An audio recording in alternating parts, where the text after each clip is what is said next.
Hello 244139 লিখেছেন রাজিয়া রহমান। পর্ব 31 পড়ছি। বিমানবন্দরের রজনী এর আগেও অনেকবার এসেছে, কখনো তার ভাগ্য হয়নি ভেতরে প্রবেশ করার। ডোমেস্টিক ফ্লাইটে আজকে তারা কক্সবাজার যাচ্ছে। রজনীর বুকের ভেতর কেমন যেন লাগে। বিয়ের পর সিরাজুল ইসলাম হানিমুনে তাকে নিয়ে কক্সবাজার যাবে বলে সিদ্ধান্ত নেয়। রজনী তখন সদ্য বিবাহিতা। রজনীগন্ধার মতো সুন্দরী রজনী মনে মনে হাজারটা প্ল্যান করে ফেলেছে। সমুদ্রের পাড়ে শাড়ি পরে স্বামীর হাত ধরে হাঁটবে, বেঁচে বসে দুজন মিলে বাদাম খাবে। রজনী বাদামের খোসা ছাড়িয়ে দিবে। সমুদ্রের বুকে সূর্যটা কিভাবে মিলিয়ে যায়, দুই চোখ ভরে সেই বিদায়ের দৃশ্য দেখবে। দুজনে মিলে ক্যান্ডেল লাইট ডিনার করবে। কত কত স্বপ্ন ছিল দুই চোখে। বুকের ভেতর যেন হাজারটা ফানুস উঠছিল, কিংবা হাজারটা প্রজাপতি মন বাগানে খুশির গান গাইছে। রাতে রজনী ব্যাগপত্র সব গুছিয়ে নিল। সকালের ট্রেনে তারা চট্টগ্রাম যাবে। সকালে ঘুম থেকে উঠে দেখে শিরিনের হাজব্যান্ড তারিন তিনজনেই তৈরি হয়ে আছে ব্যাগপত্র গুছিয়ে। তারিনের তখনও বিয়ে হয়নি। মোহা বেগম সিরাজুল ইসলামকে নির্দেশ দিলেন তাদেরও সাথে নিয়ে যেতে। মা ভক্ত সিরাজুল ইসলাম অমত করতে পারলেন না। রজনী তখনও বুঝতে পারল না সমস্যাটা, কিন্তু সমস্যা শুরু হলো যখন কক্সবাজার পৌঁছায়। হোটেলের রুম বুক করা হলো 3টা। যেতে যেতে রাত হয়ে যায়। রাতে তারিন এসে ভাইয়ের কাছে কান্নাকাটি শুরু করে দিল। সে একা কিভাবে ঘুমাবে এরকম হোটেল রুমে? নিরাপত্তা কি? মা তাকে বলে দিয়েছে ভাবের সাথে ঘুমাতে, সে একা ঘুমাবে না। রজনী শুকনো মুখে স্বামীর দিকে তাকায়। সিরাজুল ইসলাম সাথে সাথে বললেন, অসুবিধা নেই, তুই আর তোর ভাবি এখানে ঘুমা, আমি ওই রুমে ঘুমাবো। সারা রাত রজনীর 2 চোখ জ্বলছিল। কাঁদিনা রজনী মোটেও। সে বুঝে গিয়েছিল মহুয়া বেগম তাকে এভাবেই ক্ষত বিক্ষত করে যাবেন। কক্সবাজারের 3 দিন রজনীর সময় কেটেছে তারিনকে পাহারা দিতে দিতে। তারিন বিচে চলে যায় হুটহাট। রজনীকে পাহারাদারের মতো তার আশেপাশে থাকতে হয়। তারিন সাঁতার জানে না, সে সমুদ্রে নেমে যায়। রজনী তাই চোখে চোখে রাখে। সিরাজুল ইসলাম হোটেল রুমে বসে টিভি দেখেন সর্বক্ষণ। রজনীর আর সমুদ্র বিরাজ করা হলো না। বিচে বসে সূর্যাস্ত দেখা হলো না। শাড়ি পরে সমুদ্রের পাড়ে হাঁটা হলো না। যতটা স্বপ্ন নিয়ে রজনী কক্সবাজার এসেছিল, ততটা ক্ষত নিয়ে বাড়ি ফিরে। বছর কয়েক পর আবারও সিরাজুল ইসলাম স্ত্রীকে নিয়ে কক্সবাজার যাবেন বলে জানান সবাইকে। তখন মিরাজুল ইসলামও বিয়ে করেছেন। মোহা বেগম বললেন তিনিও যাবেন, সমুদ্র দেখতে ইচ্ছে করছে তারও। রজনীকে বলল তার ব্যাগপত্র গুছিয়ে নিতে। রজনীর বুকে পাহাড় চেপে বসে। মোহা বেগম গেলে তাকে 24 ঘন্টা তার আশেপাশে থাকা লাগবে। তিনি হোটেলের খাবার খাবেন না। রজনীকে তার জন্য আলাদা রান্না করতে হবে। রজনী বলে উঠল সে যাবে না, তার শরীর ভালো লাগছে না। রজনী যাবে না বলে মোহা বেগম বললেন তিনিও যাবেন না। সিরাজুল ইসলাম রজনী আর মোহা বেগম ছাড়া পরিবারের বাকি সদস্যদের নিয়ে গেলেন। আজ বহু বছর পর অতীতের স্মৃতি মনে পড়ে রজনীর নিঃশ্বাস বন্ধ হয়ে আসতে লাগলো। অথচ আজকে আর আগের মতো সেই অনুভূতি নেই। সমুদ্র দেখার আকুলতা নেই। বুকের ভেতর হাজার প্রজাপতির উড়াউড়ি নেই। অথচ এখন ডিস্টার্ব করার কেউ নেই। কেন যখন সময় থাকে তখন পরিস্থিতি অনুকূলে থাকে না?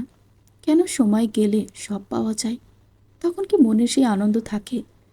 সিরাজুল ইসলাম রজনীর হাত ধরে হাঁটছেন, অথচ রজনীর মন আজ একটুও আন্দোলিত হচ্ছে না। লজ্জায় আবেশে কান লাল হয়ে যাচ্ছে না। অথচ একটা সময় ছিল চাতক পাখির মতো প্রতীক্ষা করত কখন সিরাজুল ইসলাম তার হাত ধরবে। মহুয়া বেগমের রুমে জরুরি সভা বসেছে। শিরিন, নীরা, মীরা, মিনি, নার্গিস সবাই উপস্থিত। মহুয়া বেগমের মুখ থমথমে। তেমনই থমথমে নার্গিসের মুখ। নার্গিস শুরুতেই বলে উঠল, আমি সারাদিন এত রান্নাবান্না করতে পারবো না। সবার এত রকম ফুড ফরমাইশ আমি শুনতে পারবো না। রান্নাবান্না বড় অপা করবেন, জুনি এগিয়ে দেবে সব কিছু।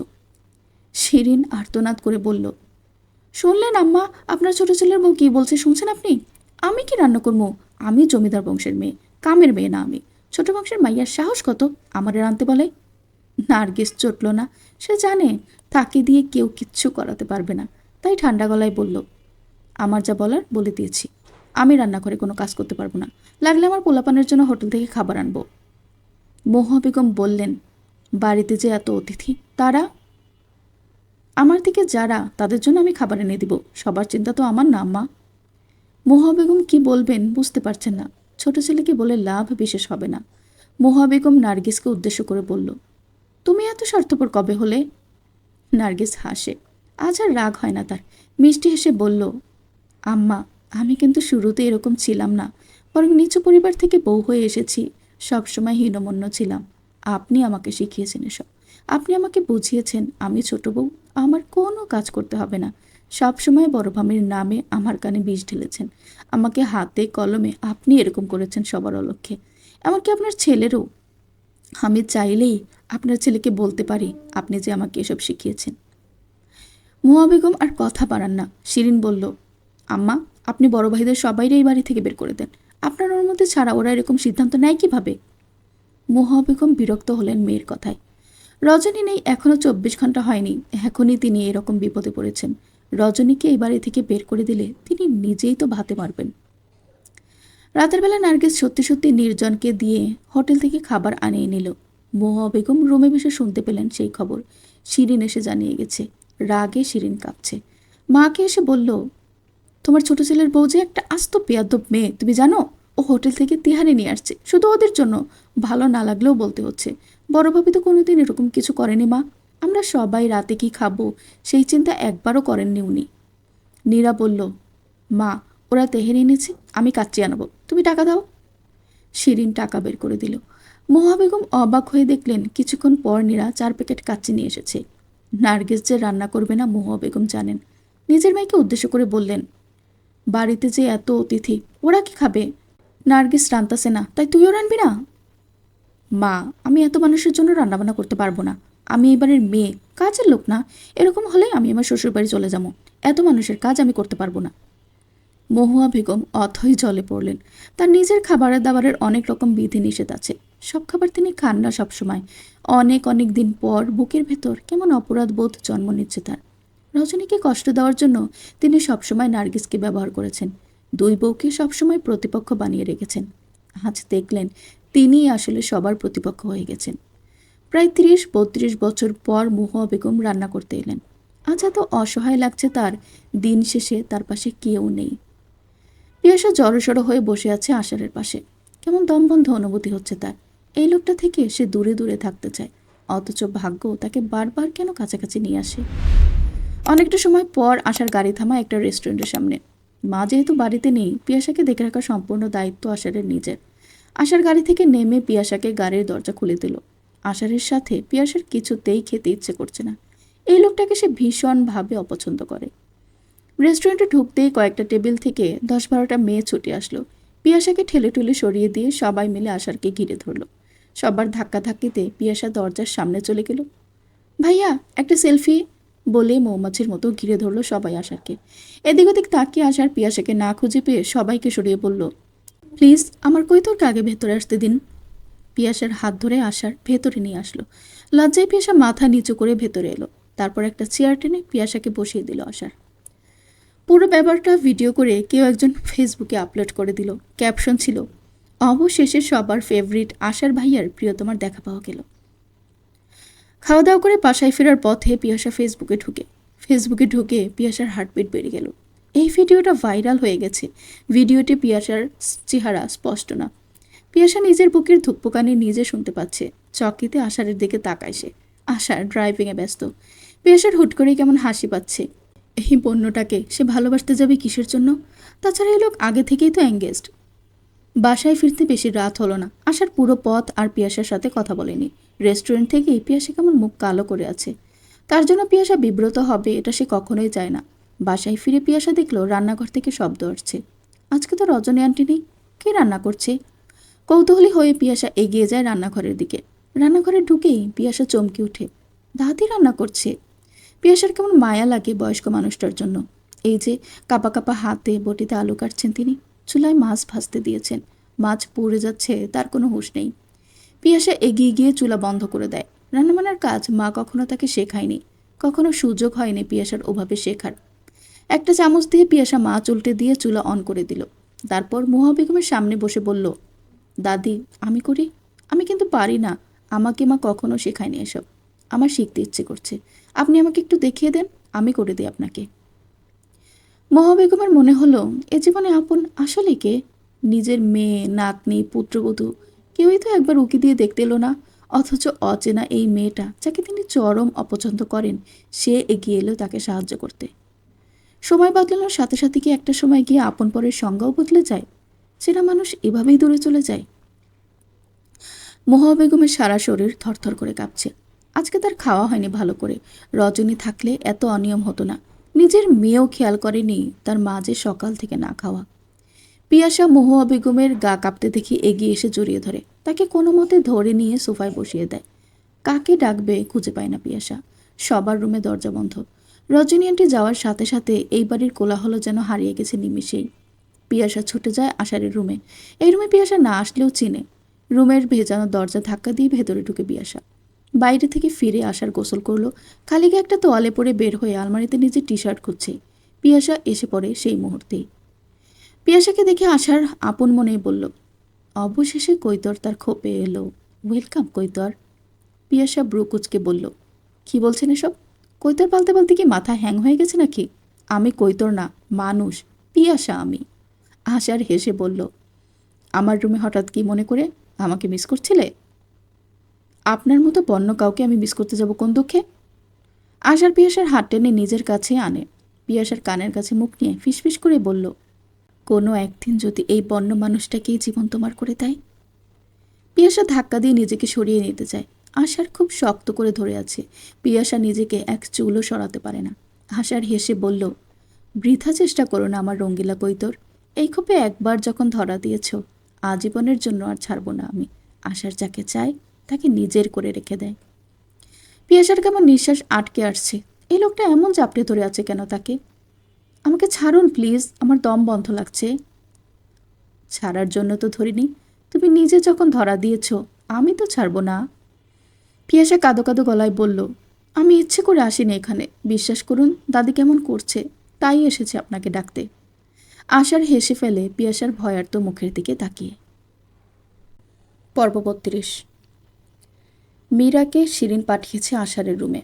আষাঢ়ের বাবা মা ফেরার আগেই শিরিন চায় যে কোনোভাবে মীরার সাথে আষাঢ়ের বিয়েটা দিয়ে দিতে।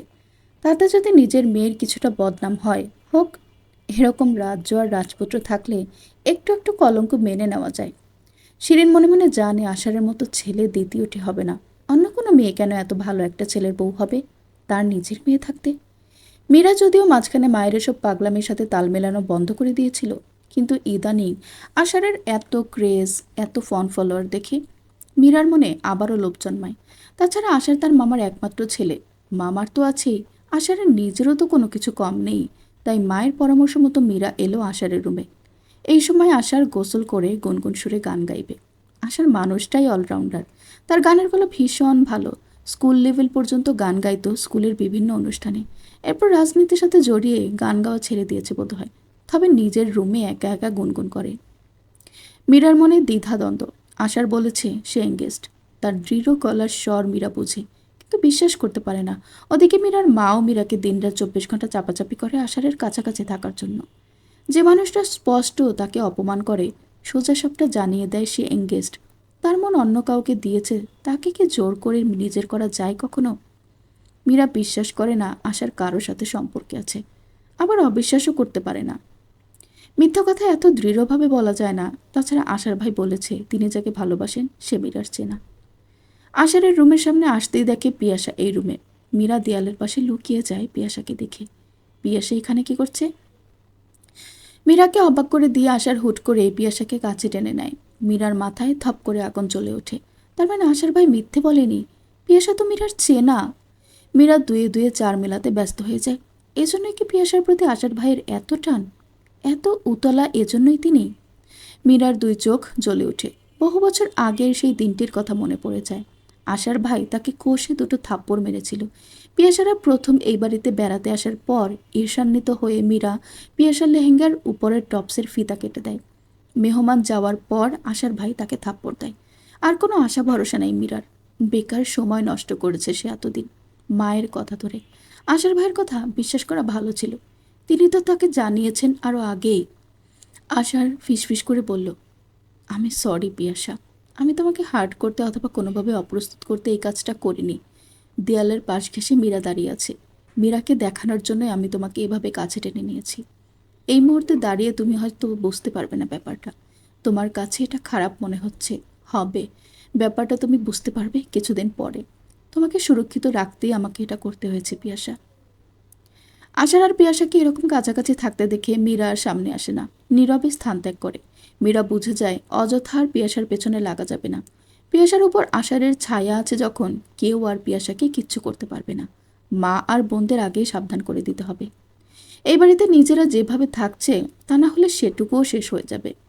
মীরা চলে যাওয়ার পর হুট করে আশার পিয়াসাকে ছেড়ে দেয়। পিয়াসা ভীষণ ঘাবড়ে আছে। আশার দ্রুত ওয়াশরুমে ঢুকে যায়। একটু আগে সে যা করেছে নিজেকে আর পিয়াসাকে সেফ রাখতে করেছে। মীরাকে দেখে আশার পিয়াসাকে কাছে টেনে নিয়েছে ইচ্ছে করে। আজকের পর থেকে মীরার কখনোই সাহস হবে না পিয়াসাকে জ্বালানোর অথবা তার কাছাকাছি আসার চেষ্টা করার। মা বাসায় নেই, এই সুযোগে মীরা নানাভাবে পিয়াসাকে কষ্ট দিতে চেষ্টা করবে। আশার জানে সে যে কাজটা করেছে তাতে পিয়াসা ভীষণ কষ্ট পেয়েছে, কিন্তু আশার জানে মা না থাকার সুযোগে মীরা পিয়াসাকে ক্ষতবিক্ষত করে ফেলত। পিয়াসা হয়তো কখনোই জানবে না কিংবা বুঝতে পারবে না। পিয়াসা হতভম্ব হয়ে দাঁড়িয়েছে, সারা শরীর যেন জমে গেছে তার। এই লোকটাকে সে খারাপ ভাবত, কিন্তু এতটা খারাপ কখনোই ভাবেনি। বরং মাঝে মাঝে তার কিছু কিছু কাজে সে মুগ্ধ হয়েছে। অথচ সেখানে এই লোকটা তার সাথে আজকে এরকম খারাপ ব্যবহার করলো। অথচ সে বলেছে কিনা পিয়াসার ভালো করতে এরকম করেছে। এটা কিভাবে ভালো হয়? আশার ওয়াশরুম থেকে বের হয়ে নর্মালভাবেই বলল, দাদির কি হয়েছে? পিয়াসা কথা বলতে পারছে না। একটু আগের করা ব্যবহার এই মানুষটা এক মুহূর্তে এভাবে ভুলে গেল। পিয়াসার দুই চোখ ভিজে ওঠে। এক মুহূর্ত না দাঁড়িয়ে পিয়াসা ছুটে চলে যায়। আশা ধপ করে খাটে বসে পড়ল। বুকের ভেতরে কত যত্নে গোপন করে রেখেছে পিয়াসার প্রতি তার সব অনুভূতি। এই মেয়েটা সেসব কখনোই জানবে না। অবশ্য সে যে জীবন বেছে নিয়েছে সেই জীবনে কাউকে আপন করতে নেই। সক্রিয় রাজনীতি করা মানুষের শত্রুর অভাব নেই। আশারেরও তাই। নিজের ভাবনা চিন্তাকে একপাশে রেখে আশার বের হয়। মা বাবা নেই যেহেতু দাদির খেয়াল রাখার দায়িত্ব এখন তার। দাদির রুমে গিয়ে দেখে রুম খালি। আশার দ্রুত নিচে নেমে যায়। একটু আগে পিয়াসা বলেছিল দাদির কোনো একটা সমস্যা হচ্ছে। আশা নিচে এসে দেখে মহুয়া বেগম দুধ দিয়ে পাউরুটি চুবিয়ে খাচ্ছেন। তার পাশেই পিয়াসা বসে আছে। আশারকে দেখে মহুয়া বেগম লজ্জিত হয়। এই মেয়েটাকে তিনি অপছন্দ করেন, অথচ এখন এই মেয়েটার থেকে সেবা নিচ্ছেন। লজ্জা আর অস্বস্তি ঘিরে ধরে তাকে। আশার দাদিকে উদ্দেশ্য করে বলে, তো দাদি, রজনীগন্ধাবিহীন তোমার সংসার এখন কেমন চলছে? নিশ্চয়ই খুব ভালো, তাই না?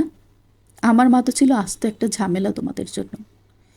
মহুয়া বেগম নিজের দুর্বলতা ঢাকতে উচ্চস্বরে বললেন, সব তোদের মা ছেলের চক্রান্ত।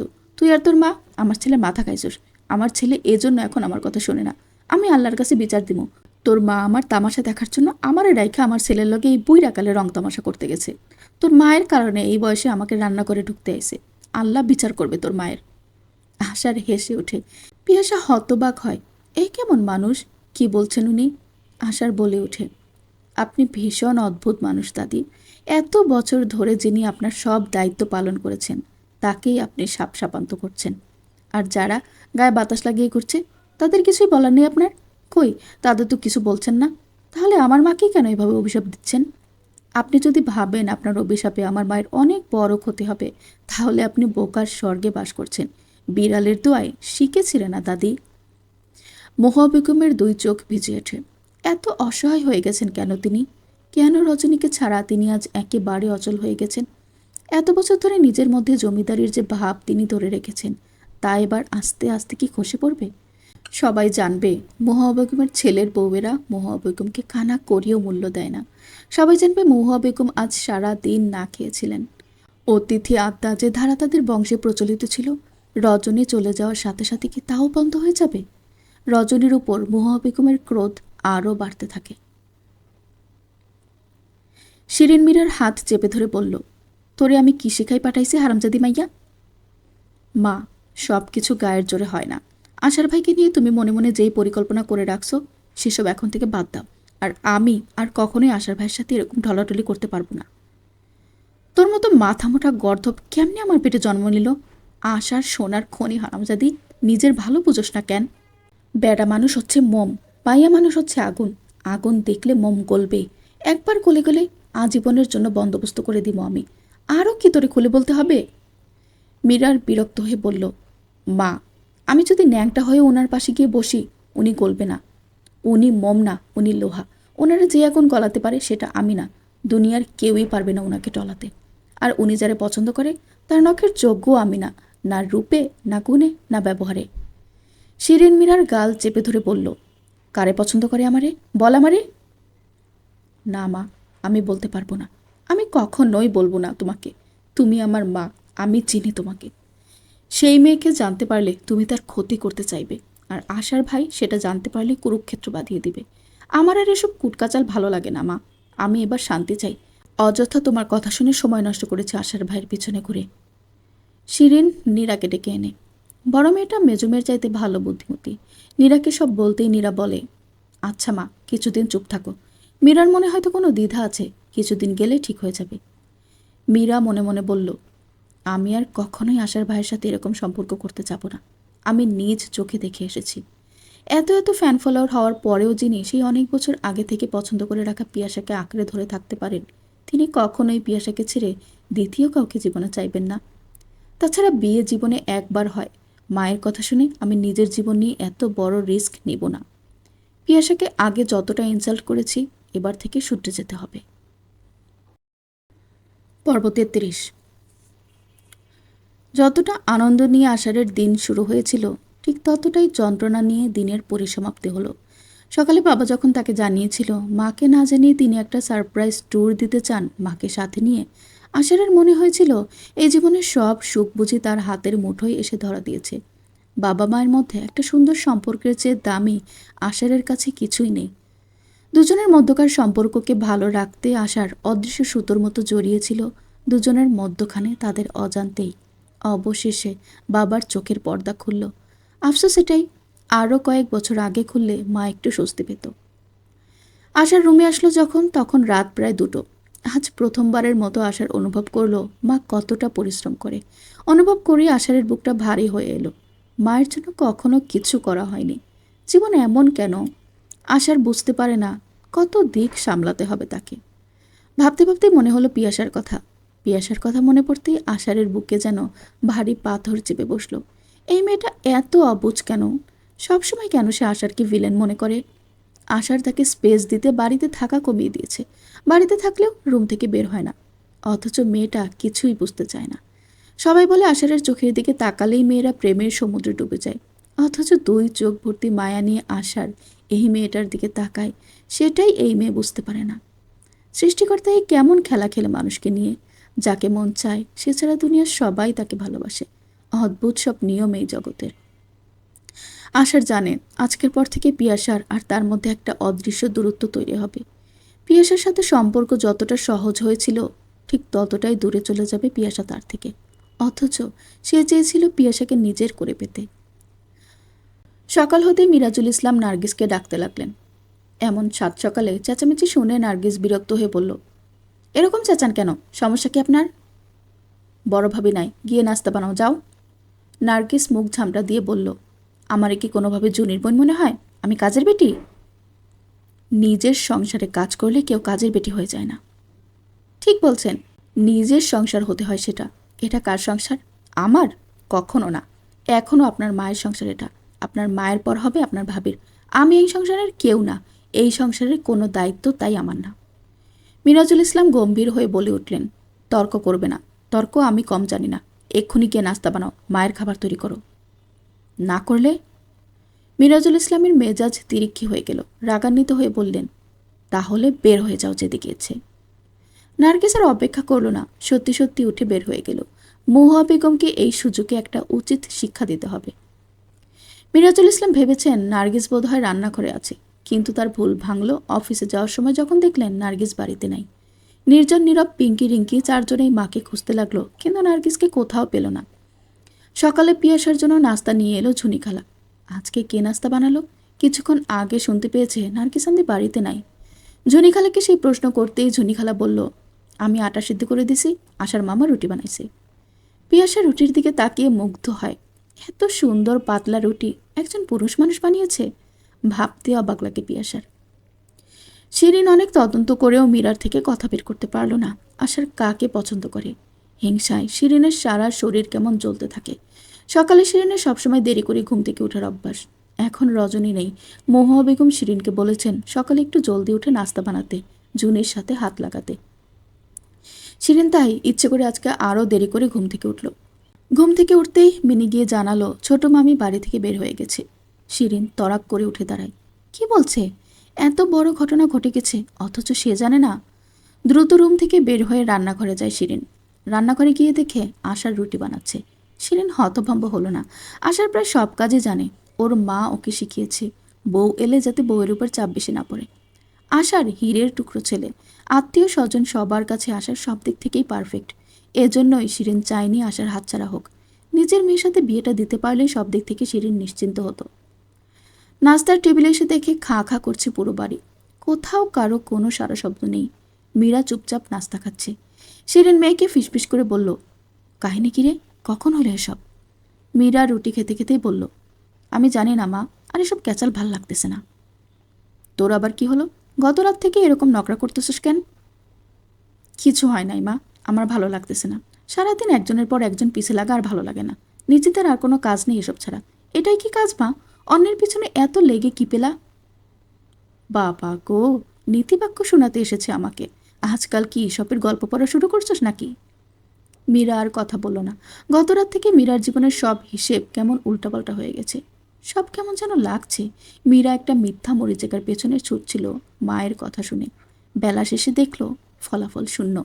শিরিন মীরার হাত ধরে বলল, মেয়েটা কে? কোন মেয়ে? আশার কার লগে প্রেম করে? আমি কি জানি? সত্যি করে বল, কোনোভাবে কি পিয়াসা? মীরার গলা শুকিয়ে যায়।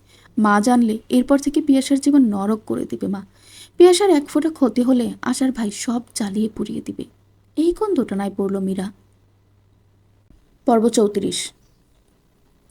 একটা 5 তারা হোটেলের সিভিউ রুমের বারান্দায় দাঁড়িয়ে আছে রজনী। 3 তলার এই রুমটা থেকে সমুদ্রকে ভীষণ সুন্দর লাগছে। খোলা ব্যালকনিতে দাঁড়িয়ে আজকের এই সূর্যাস্ত দেখতে দেখতে রজনীর মনে পড়ল তার জীবনেরই এখনো সূর্যোদয় হওয়ার সময় হয়ে এসেছে। জীবনে যা চেয়েও পাওয়া হয়নি সেসব ভেবে আক্ষেপের আগুনে পড়তে পড়তে রজনীর এখন নিজেকে কয়লা মনে হয়। পরিবারের প্রতি দায়িত্ব পালন করতে গিয়ে নিজের স্বপ্ন পূরণ করতে পারল না। কেন যে একটু সাহসী হয়ে প্রতিবাদ করতে পারলো না ভেবে পায় না রজনী। কি হতো নার্গিসের মতো সাহসী হলে? কিছুক্ষণ আগে আসার কল করে জানিয়েছে নার্গিস রাগ করে চলে গেছে কোথাও। রজনী ভাবে সে হলে কি কখনো পারত? পারত না। মানুষ হিসেবে সে ভীষণ ভীতু মানুষ। তার চাইতেও বেশি অভিমানী মানুষ। অভিমানী মানুষের যন্ত্রণা বেশি। মুখে ক্ষত নিয়ে সে হাসি মুখে নিজের কষ্ট আড়াল করে যায় অনবরত। রজনীর ভাবনার মাঝেই সিরাজুল ইসলাম উঠে এলেন বাইরে। রজনীর পেছনে এসে দাঁড়ালেন তিনি। রজনীর ভীষণ হাসি পেল। একটা সময় সিরাজুল ইসলামের সাথে এই মুহূর্তটা কত কল্পনা করেছেন। কল্পনা করে তিনি নিজেই রোমাঞ্চিত হয়েছেন। কিন্তু ভাগ্যে সেই সুখ জোটেনি। আজ এই বয়সে এসে এই অপ্রত্যাশিত রোমান্স ভালো লাগছে না। সব বয়সের আলাদা চাহিদা থাকে। একটা রঙিন বেলুন শৈশবে যতটা আকর্ষণ করে, যৌবনে তার প্রতি কোনো আগ্রহ থাকে না আর। এই মুহূর্তে স্বামীর সাথে সময় কাটানোর চাইতে বেশি রজনীর চিন্তা হচ্ছে বাড়িতে কি পরিস্থিতি এখন। মুহা বেগম নাস্তা করেছেন? পিয়াসা কি খেয়েছে? আশার রাতে কখন ফিরেছে? ভাবতে ভাবতে রজনীর চেহারায় চিন্তার ছাপ ফুটে ওঠে। সিরাজুল ইসলাম নিজেও বুঝতে পারছেন এই মুহূর্তে এসে এরকম কিছু রজনীর ভালো লাগছে না। রজনীর চিন্তিত মুখের দিকে তাকিয়ে জিজ্ঞেস করলেন, কি চিন্তা করছো? কোনো সমস্যা? আপনার এভাবে আমাকে নিয়ে আসা উচিত হয়নি। বাড়িতে কেউ নেই, অনেক সমস্যা হচ্ছে। কোনো সমস্যা হচ্ছে না রজনী। আমার এই কাজটা হয়তো অনেক বছর আগেই করা উচিত ছিল, কিন্তু আমি করতে পারিনি। সেটা আমার ব্যর্থতা। হয়তো এখন সময় শেষ হয়ে গেছে। তবুও নিজের অপরাধ বোধ থেকে সামান্য একটুও যদি নিস্তার পাই, তার জন্য খেসারত দিতে আমি সব করতে রাজি এখন। রজনী ক্রূর হেসে বলল, সময় গেলে কি সাধন হয় কখনো? আপনি রাজি হলেই বা কি আমার? একটা সময় আপনি অফিস থেকে ফেরার পথে আমার জন্য মনে করে একটা ফুল নিয়ে আসলেও আমার আনন্দ হতো। অথচ এখন শুধু ফুল না, ফুল গাছ কিনে নিয়ে আসলেও আগের মতো সেই অনুভূতি আসে না। সব কিছুর জন্য একটা পারফেক্ট টাইমিংয়ের প্রয়োজন হয়। নির্ধারিত সেই সময় পেরিয়ে গেলে আর সেই আনন্দ, আবেগ, আহ্লাদ কিছুই আসে না মনে। উল্টো বিষণ্ণ লাগে ভীষণ। পেলামই যখন, তখন যখন চেয়েছিলাম তখন কেন পেলাম না ভেবে বুকের ভেতর যন্ত্রণার হাহাকার করে। আজকে এই সিভিউ রুম আমার কাছে বাড়িতে আমার বেডরুমের চাইতে একটু অন্যরকম ফিল করাতে পারছে না। আমার মন পড়ে আছে আপনাদের সেই বিশাল জমিদার বাড়িতে। আপনার মায়ের খাবারের শিডিউল, পিয়াসার কোনো অসুবিধা হচ্ছে কিনা, আশার রাতে ফিরেছি কিনা, আমার মন এখন সেখানে। সিরাজুল ইসলাম সমুদ্রের দিকে তাকালেন। হাজার হাজার মানুষ সমুদ্র তীরে প্রিয় মানুষের সাথে সূর্যাস্ত দেখছে। সিরাজুল ইসলামও দেখছেন, তবে তাদের মতো সেই আবেগ নেই মনে। রজনীর গম্ভীর মুখের দিকে তাকিয়ে কিছুক্ষণ চুপ করে থেকে সিরাজুল ইসলাম বললেন, কোথাও না কোথাও তুমিও তো আমার মায়ের মতোই রজনী। এই যে তুমি এখন নিজেকে বাদ দিয়ে ছেলে মেয়ে সবাইকে নিয়ে চিন্তা করছো। একটা বয়সে এসে সব মানুষ চায় আশেপাশে সবাইকে নিয়ে থাকতে। আমার মা আগের যুগের মানুষ, তার সময়কার স্থান কাল পাত্র আর বর্তমান একরকম না রজনী। আমার মায়ের উপর ক্রোধ জমিয়ে রেখো না। কথার উত্তরে রজনীর অনেক কথাই বলার ছিল কিভাবে মহুয়া বেগম একটা রজনীগন্ধার সতেজতা মলিন করে দিয়েছেন। বলার ছিল কিভাবে বুকের ভেতর বইতে থাকা ভালোবাসার নদীকে মহুয়া বেগম শুকনো মরুভূমি করে তুলেছেন। বলা হলো না কিছুই। কথায় কথা বাড়বে শুধু, সেই সাথে বাড়বে তিক্ততা। বুকের ভেতর অভিমানের পাহাড় ভারী হতে হতে নিঃশ্বাস বন্ধ করে দেওয়ার পর্যায়ে চলে এসেছে। এতদিন যখন নীরবে সহ্য করে গেছেন, এখন আর কেন অযথা তর্ক করবেন? সিরাজুল ইসলামের মনে হলো তিনি আবারও ভুল করেছেন। রজনীর শুকনো মুখের দিকে তাকালে সিরাজুল ইসলামের ইচ্ছে করে সময়কে বদলে দিতে। কোনো জাদু বলে যদি পারতেন 30 বছর সময় কমিয়ে দিতেন। সেই রজনীগন্ধার সতেজতায় হাসিতে মুগ্ধ হয়েছেন এক সময়। সেই ফুলকে দিনের পর দিন নিজের চোখে শুকিয়ে যেতে দেখেও কোনো প্রতিবাদ জানাতে পারেননি। রজনী রুমে চলে গেল। সিরাজুল ইসলাম বীচের দিকে তাকিয়ে রইলেন শূন্য চোখে। একটা ছেলে আর একটা মেয়ে বিচে হাঁটছে। মেয়েটার পরনে আকাশি রঙের শাড়ি, ছেলের পরনে পাঞ্জাবি। মেয়েটা হাঁটতে হাঁটতে অকারণেই হেসে গড়াগড়ি খাচ্ছে। ছেলেটা সযত্নে মেয়েটার কাঁধ নিজের বুকের সাথে টেনে নিচ্ছে। সিরাজুল ইসলামের হঠাৎ মনে হলো তিনি তাকিয়ে আছেন ঠিকই, কিন্তু কিছুই দেখতে পাচ্ছেন না। চোখে ভাসছে অনেক অনেক বছর আগের কথা। রজনী শাড়ি হাতে নিয়ে তাকে বলেছেন, চলো আমরা আজকে সূর্যোদয় দেখবে একসাথে। সকালে তো তারিন ঘুমে থাকবে, তখন তো আর অসুবিধা হবে না ওকে রুমে রেখে গেলে। এই সবুজ শাড়িটি পরবো আমি, তুমি এই লাল পাঞ্জাবিটা পরে নাও। সিরাজুল ইসলাম বিরক্ত হয়ে বললেন, পাগল নাকি? সূর্য দেখার জন্য এখন শাড়ি পাঞ্জাবি পরা লাগবে? সূর্য কি এই প্রথম উঠছে নাকি রজনী? জন্মের পর থেকেই তো সূর্য দেখি, তাহলে আজকে কেন এরকম পোশাক পরতে হবে? আর এত সকালে আমার ঘুম ভাঙে না। তুমি তারিনকে নিয়ে যেও অথবা শিরিনদের সাথে যাও। রজনী চুপ করে তাকিয়েছিল। আজ বহু বছর পর মনে হলো সেই তাকানোতে মিশেছিল কত না বলা অভিযোগ, অভিমান, যন্ত্রণা। এই যে ছেলেটা আর মেয়েটা, জীবনের সূর্যাস্তের সময়ও তাদের কোনো একদিন মনে পড়বে দুজন মিলে একদিন সমুদ্রের পাড়ে এভাবেই হাসতে হাসতে গড়াগড়ি খেয়েছেন, দুজন ম্যাচিং পোশাক পরেছেন। এই স্মৃতিটুকু তাদের জীবনের পথে অনেক অভিযোগ দূর করে দিবে, অনেক অভিমান মুছে দিবে। অথচ তার নিজের রুমে ঢুকতে ইচ্ছে করছে না সিরাজুল ইসলামের। রজনীর দিকে তাকালেই অনুশোচনায় দগ্ধ হয়ে যান তিনি। এরকম কেন লাগে? এত অনুশোচনা আগে কেন হয়নি? শিরিনের দুই চোখ আস্তে আস্তে ছোট হয়ে আসছে।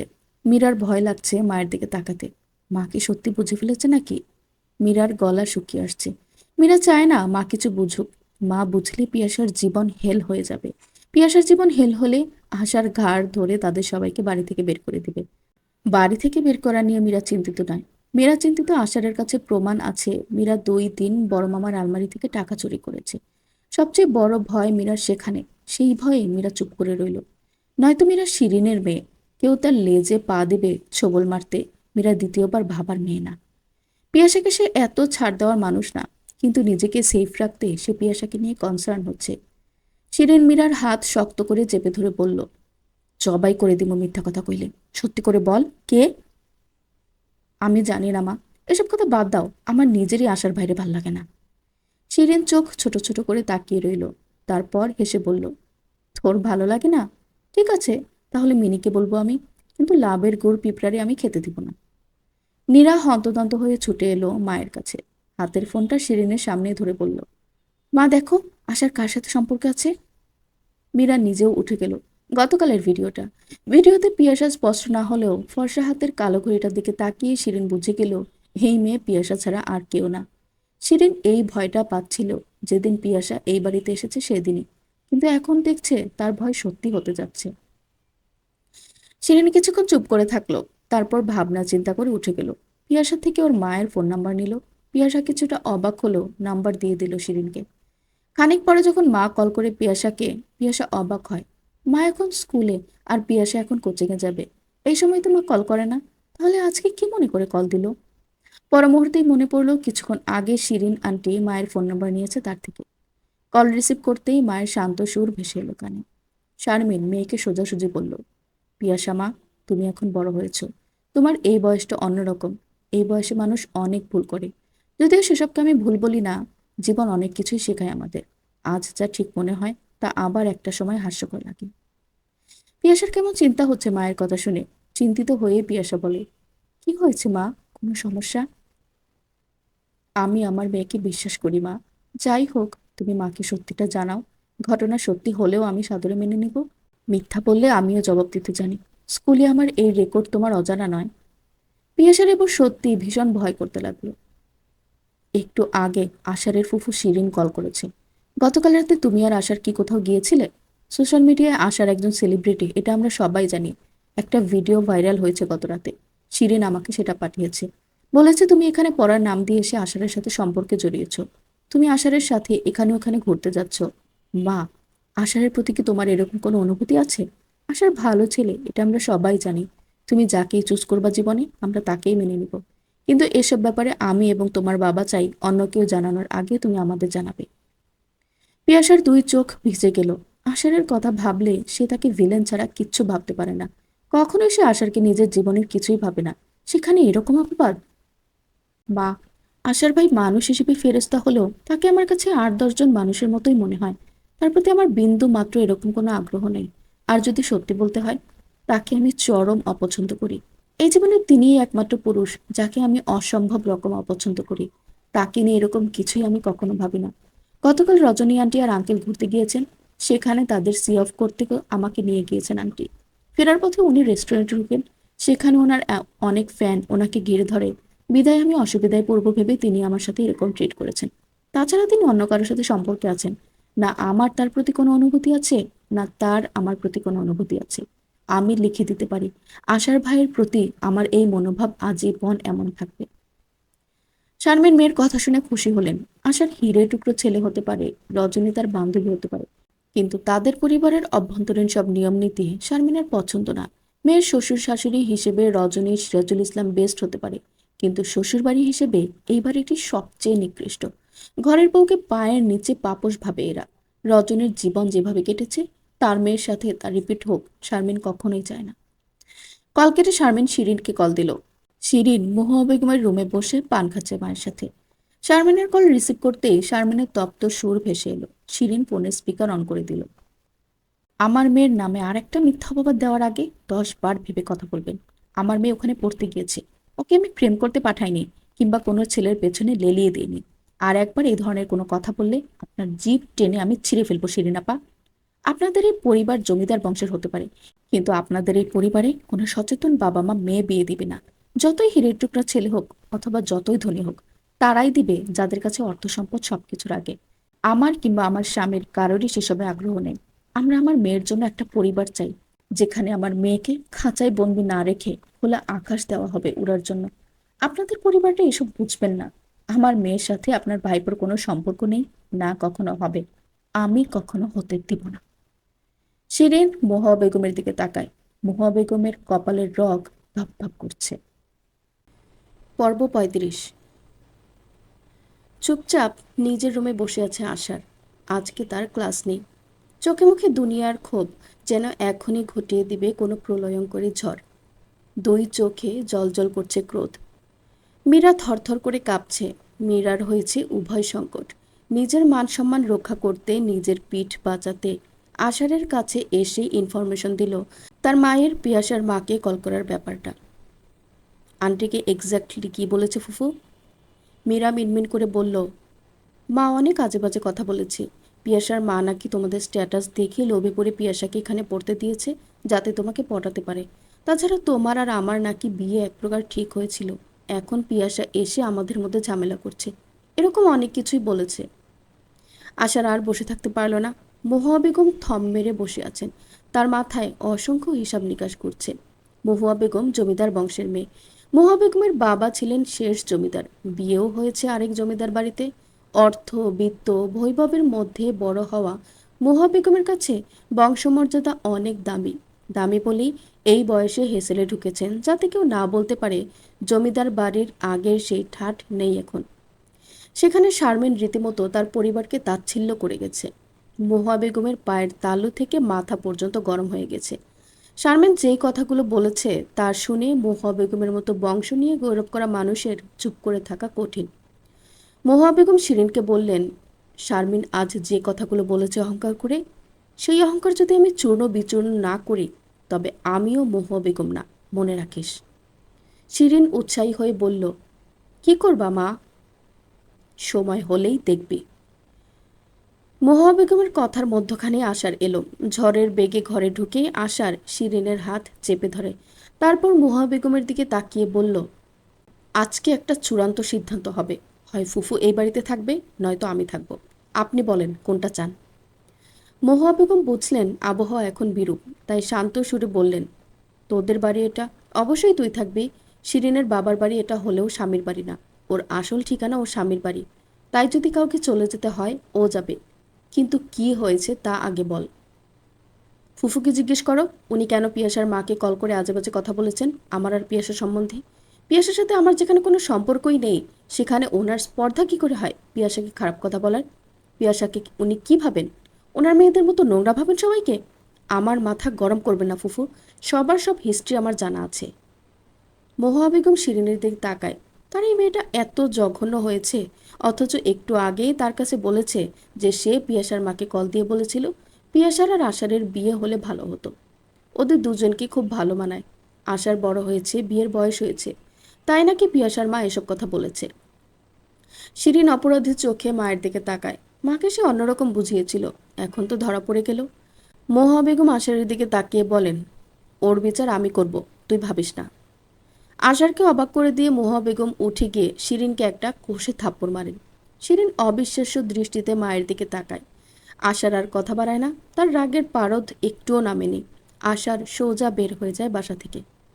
আজকে তাদের দলীয় একটা মিটিং আছে।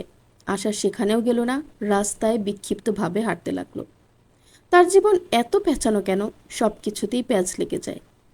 পিয়াসাকে প্রথম যেদিন দেখেছিল সেদিন থেকেই তো আশার পিয়াসাকে ভালোবাসে। আষাঢ়ের বয়স তখন 17 প্রায়। সেই সময়ের ভালোবাসার চারাগাছটি আশার নিবিড় পরিচর্যা করে অনেক বড় করে তুলেছে। ছাদে দাঁড়িয়ে পিয়াসার বাবা আর আষাঢ়ের বাবা যখন গল্প করছিল তখন গল্পের মধ্যে আনোয়ার আঙ্কেল জানান পিয়াসার ব্যাপারটা। এত ছোট একটা মেয়ের জীবনের এরকম করুণ কাহিনী শুনে আষাঢ়ের বুকের কোথাও একটা গোপন ব্যথার সৃষ্টি হয়। সেই ব্যথা আজও কমেনি। ব্যথা সৃষ্টিকারী মেয়েটাকে যতদিন এই বুকে শক্ত করে জড়িয়ে ধরতে না পারবে ততদিন এই ব্যথা প্রশমিত হবে না, বরং চক্র বৃদ্ধি হারে বাড়ছে। আষাঢ়ের বুক ফেটে যায় যন্ত্রণায়। আজকে ফুফু যে কাজটা করেছে তাতে পিয়াসা তার থেকে আরও হাজারো আলোকবর্ষ দূরে সরে যাবে। পিয়াসাকে ঘিরে জমে থাকা অনুভূতিতে পূর্ণতা হয়ে যাবে অসম্ভব। অথচ সবগুলো অনুভূতি বুকের রক্তের মতো তাজা ছিল। নিজের শখের মানুষটাকে চোখের সামনে দেখেও তার সামনে যেতে পারে না আশার, তাকে মন ভরে দেখতে পারে না।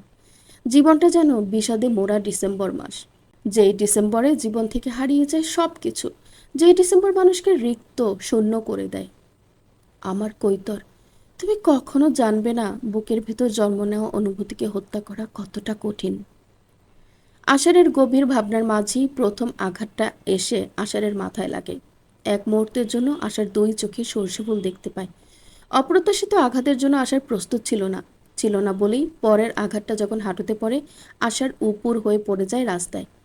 পরপর আরও কিছু আঘাতে আশার জ্ঞান হারানোর পর্যায়ে চলে যায়। জ্ঞান হারানোর মুহূর্তে আশার বহু কষ্টে একবার চোখ খুলে তাকায়। হলুদ টি শার্ট পরা রাশেদ আর তার সাঙ্গপাঙ্গরা দাঁড়িয়ে হাসছে। আশার জ্ঞান হারায়। রাশেদ কপালের ঘাম মুছে বলে, শালা, অনেক নেতাগিরি দেখাইছস, তুই যা কইবি তাই হবে নাকি? তুই কে এই এলাকার মাস্তানি বন্ধ করার, ড্রাগ বিজনেস বন্ধ করার দায়িত্ব তোরে তোর কোন পাপে দিছে? তোর বাপ সরকারের সচিব হইতে পারে, আমার হাতও কিছু কম লম্বা না। রাশেদ তার দলবল নিয়ে চলে যায়। রাস্তার উল্টো দিকের দোকানের মান্নান মিয়া আরও কিছু লোকজন নিয়ে আশারকে হাসপাতালে নিয়ে যায়। মিরাজুল ইসলাম বসে আছেন নার্গিসের বড় বোন নাসরিনের ঘরে। নার্গিস এখানে এসেছে খবর পেয়েছেন তিনি।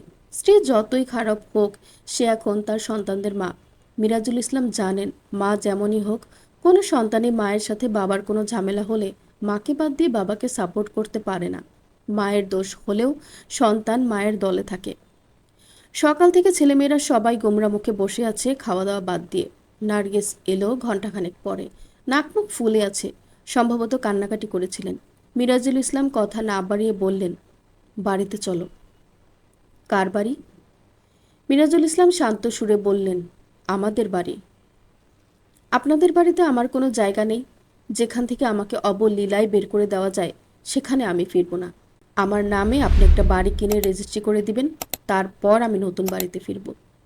মিরাজুল ইসলাম হতবিহ্বল হয়ে তাকিয়ে রইলেন। পর্ব 36। নার্গিসের দুই চোখে ছাইচাপা আগুন। মিরাজুল ইসলাম শান্ত দৃষ্টিতে তাকিয়ে আছে নার্গিসের চোখের দিকে। এই দুই চোখে এত ক্রোধ কেন? বাড়ি আলাদা না হলে তুমি যাবে না? না। ভেবে দেখো নার্গিস, যা বলছো ঠান্ডা মাথায় ভেবে বলো। বড় ভাবির ব্যাপার আলাদা, কিন্তু তোমার আমার বিয়ের আগে তুমি তোমার ফুল ফ্যামিলি জেনে শুনেই এই বিয়েতে রাজি হয়েছে। আমার মা তোমাদের সবাইকে জানিয়েছে আমাদের ফ্যামিলি জয়েন্ট ফ্যামিলি, মৃত্যু ছাড়া আলাদা বাসস্থান হওয়ার সুযোগ নেই। একান্নবর্তী পরিবারের জীবন কাটানোর মতো মেন্টালিটি তোমার আছে কি না? তুমি তোমার বাবা মা সবাই বলেছ এটা কোনো সমস্যা না। নার্গিস দ্বিধায় পড়ে যায়। এটা সত্যি কথা, তাদের মতো ফ্যামিলিতে, এত বড় ফ্যামিলি থেকে বিয়ের সম্বন্ধ আসা রীতিমতো স্বপ্নের ব্যাপার। সেখানে নার্গিসের জন্য যখন জমিদার বংশের ছেলের সাথে বিয়ের সম্বন্ধ এলো, নার্গিসের বাবা মা সিদ্ধান্ত নিলেন কিছুতেই হাতছাড়া করা যাবে না এটা। নিম্নবিত্ত পরিবারের মেয়ে হওয়ায় নার্গিস সবসময় স্বপ্ন দেখেছে তার জীবনে এমন কেউ আসবে যে তার সব ইচ্ছে পূর্ণ করবে। অনেক অর্থ সম্পদ থাকবে যার, সেই সব স্বপ্ন পূর্ণ হবে ভেবে নার্গিস অমত করেনি। সে তখনই মাথায় সেট করে নিয়েছিল একান্নবর্তী পরিবার হলেও সে নিজেকে গুটিয়ে রাখবে, তাহলে তো হবে। কিন্তু তবুও সব কিছু সবসময় মেনে নেওয়া খুব কঠিন। বিয়ের পর প্রথম প্রথম নার্গিস চেষ্টা করেছিল, কিন্তু তাকে আরও বেশি গুটিয়ে দিয়েছিল শাশুড়ি আর ননদ। সবসময় বলতো বড় বউ যেমন শিক্ষিত তেমনই গুণবতী, ছোট বউটা একেবারে ভালো পড়েনি, এজন্য জাতের মেয়ে আনা লাগে। ছোট লোকের মেয়ে থেকে ভালো ব্যবহার আশা করা যায় না। মুখে বলা অনেক সহজ, কিন্তু বাস্তবতা অনেক সময় সহজ হয় না মুখে বলা কথার মতো। তখন মনে হয়েছিল অ্যাডজাস্ট করতে পারবো, কিন্তু পারিনি। আমি বলবো না এখানে আমার দোষ নেই, আমার যতটা দোষ ততটাই আপনার মা এবং বোনের। আপনার বোন বিয়ের পরেও কেন মেয়েদের নিয়ে এখানে পড়ে থাকবে? কখনো সেটা ভেবেছেন? বিয়ের পর কয়দিন বাবার বাড়ি আসতে দিয়েছেন আপনার মা? হাতে গুনে বলে দিতে পারবো আমি তা। আমি জানি আমি কখনো বড় ভাবির মতো ফ্যামিলির জন্য কিছু করিনি, কিন্তু তবুও প্রতিনিয়ত আঘাত পেয়েছি। সব সময় অপমান আর তিরস্কার করে গেছেন আপনার মা বোন। কখনো আপনি একটা কথাও বলেননি তাদের। আমার আর এসব সহ্য হচ্ছে না। আমি আলাদা বাসা না হলে যাব না। আপনার মা আছে, বোন আছে, আপনার সন্তানদের দেখার জন্য মানুষের অভাব হবে না। আমি না থাকলেও চলবে আপনার সংসারে। মিরাজুল ইসলাম উঠে দাঁড়ালেন, স্ত্রীর দিকে তাকিয়ে হাসি মুখে বললেন, ঠিক আছে, আমার কোনো অসুবিধে নেই। আমি কখনোই আমার ফ্যামিলি থেকে আলাদা হতে পারবো না। তাতে যদি স্ত্রী ছাড়তে হয় আমার আপত্তি নেই। নার্গিস বিস্ফোরিত দৃষ্টিতে তাকিয়ে রইল। মিরাজুল ইসলাম হেসে বললেন, নার্গিস, তোমার সাথে সম্ভবত আমার এটাই শেষ দেখা। আজকের পর আমি আর কখনোই তোমাকে ফিরিয়ে নিতে আসবো না, আর না আমার সন্তানেরা কেউ আসবে তোমার কাছে। আমি যোগ্য স্বামী হতে পারিনি তোমার। আশা করছি সামনে যে তোমার জীবনসঙ্গী হবে সে যোগ্য হবে। আরেকটা কথা, যেদিন তোমার মনে হবে ফিরে যাওয়া উচিত, ফিরে এসো। মিরাজুল ইসলাম চলে গেলেন। নার্গিস অপলক দৃষ্টিতে তাকিয়ে রইল মিরাজুল ইসলামের দিকে। নিজের মনকে প্রশ্ন করে নার্গিস, নারী কি কখনো পুরুষের আপন হতে পারে? সম্পর্ক কি এত ঠুনকো যে চাইলেই এভাবে উপেক্ষা করা যায়? কলিজা ছেঁড়া যন্ত্রণায় নার্গিসের দুই ঠোঁট নীল হয়ে যায়। এই প্রথম তার মনে হয় এর চেয়ে যদি কোনো দরিদ্র পরিবারের বউ হতো তাহলেও হয়তো ভালো হতো, অন্তত সম্মানটা তো পেত। দুনিয়াতে ভোগ বিলাসের চাইতে সম্মানটাই বেশি জরুরি। বিকালের দিকে নার্গিসের মা এলেন। মেয়ের এরকম আহেতুক রাগের কথা শুনে বিরক্ত হয়ে বললেন, মহিলা মানুষের এরকম রাগ করা উচিত না। পুরুষ রাগ করলে হয় বাদশা, নারী করলে হয় বেশ্যা। তুই কোন আক্কেলে জামাইরে ফিরাই দিলি ক আমারে? কই যাইবি তুই? এই বয়সে কি সংসার ভাঙবি? পোলা মাইয়া বড় হয়েছে না, তোর বাপ আছে যে তোরে খাওয়াইব? মা, আমি কেমনে যাইতাম কও? ওইখানে আমার কোনো দাম নাই। আমার নিজের জামাইয়ের কাছে আমার চাইতে তার ভাবি আগে মূল্য পায়। তুমি জানো না আমার গায়ে হাত তুলছে সে, ওইখানে আমার দাম কি? নার্গিসের মা বুদ্ধিমতী মহিলা, নিজের মেয়েকে তিনি চেনেন। মেয়ের হাত ধরে বললেন, সংসার একটা যুদ্ধের জায়গা, ওইখানে নিজের পরিশ্রম দিয়ে মানুষের মন পাইতে হয়। তুই নিজেই তো আমারে কইছস সবসময় যে তুই সবসময় গা বাঁচায়া চলস, সবকিছুর থেকে দূরে থাকস। সবকিছুর থেকে দূরে থাকতে থাকতে তুই জামাইরে মনের থেকেও দূরে চলে গেছিস। স্বার্থপর মানুষ কোনো দিন সুখ পায় না মা। তোর যা কত কাম করে তা তো আমি নিজে দেখছি। তোরে কি আমি বুঝাই নাই এরকম চলা উচিত না? এটা কোনো বিবেকবান মানুষের কাম না। রজনী তো এখনো এই সংসারে আছে, তাইলে তোর সমস্যা কি? সবার কপাল একরকম হয় না, জীবনে অনেক কিছু মাইনা নেওয়া লাগে। না মানতে পারলে নিজেরে কখনো সুখী ভাবতে পারবি না। মাইনা নিলেই জীবন সহজ। নার্গিস মাকে বোঝাতে পারে না, আর না পারে নিজেকে বুঝাতে। কি করবে সে এখন?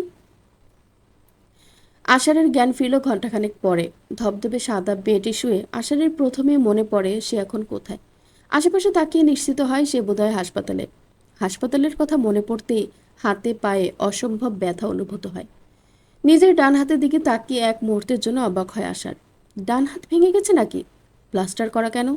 আশেপাশে কেমন অসুখ অসুখ গন্ধ। হাসপাতালের এই ফিনাইলের গন্ধ নাকে এলেই আষাঢ় অসুস্থ বোধ করে। ডাক্তার এলো খানিকক্ষণ পর। আষাঢ়ের দিকে তাকিয়ে বলল, কি অবস্থা এখন? ভালোই তো আঘাত পেয়েছো তুমি। এখন কেমন অনুভব করছো? ব্যথা ছাড়া তো আর কিছু অনুভব হচ্ছে না স্যার।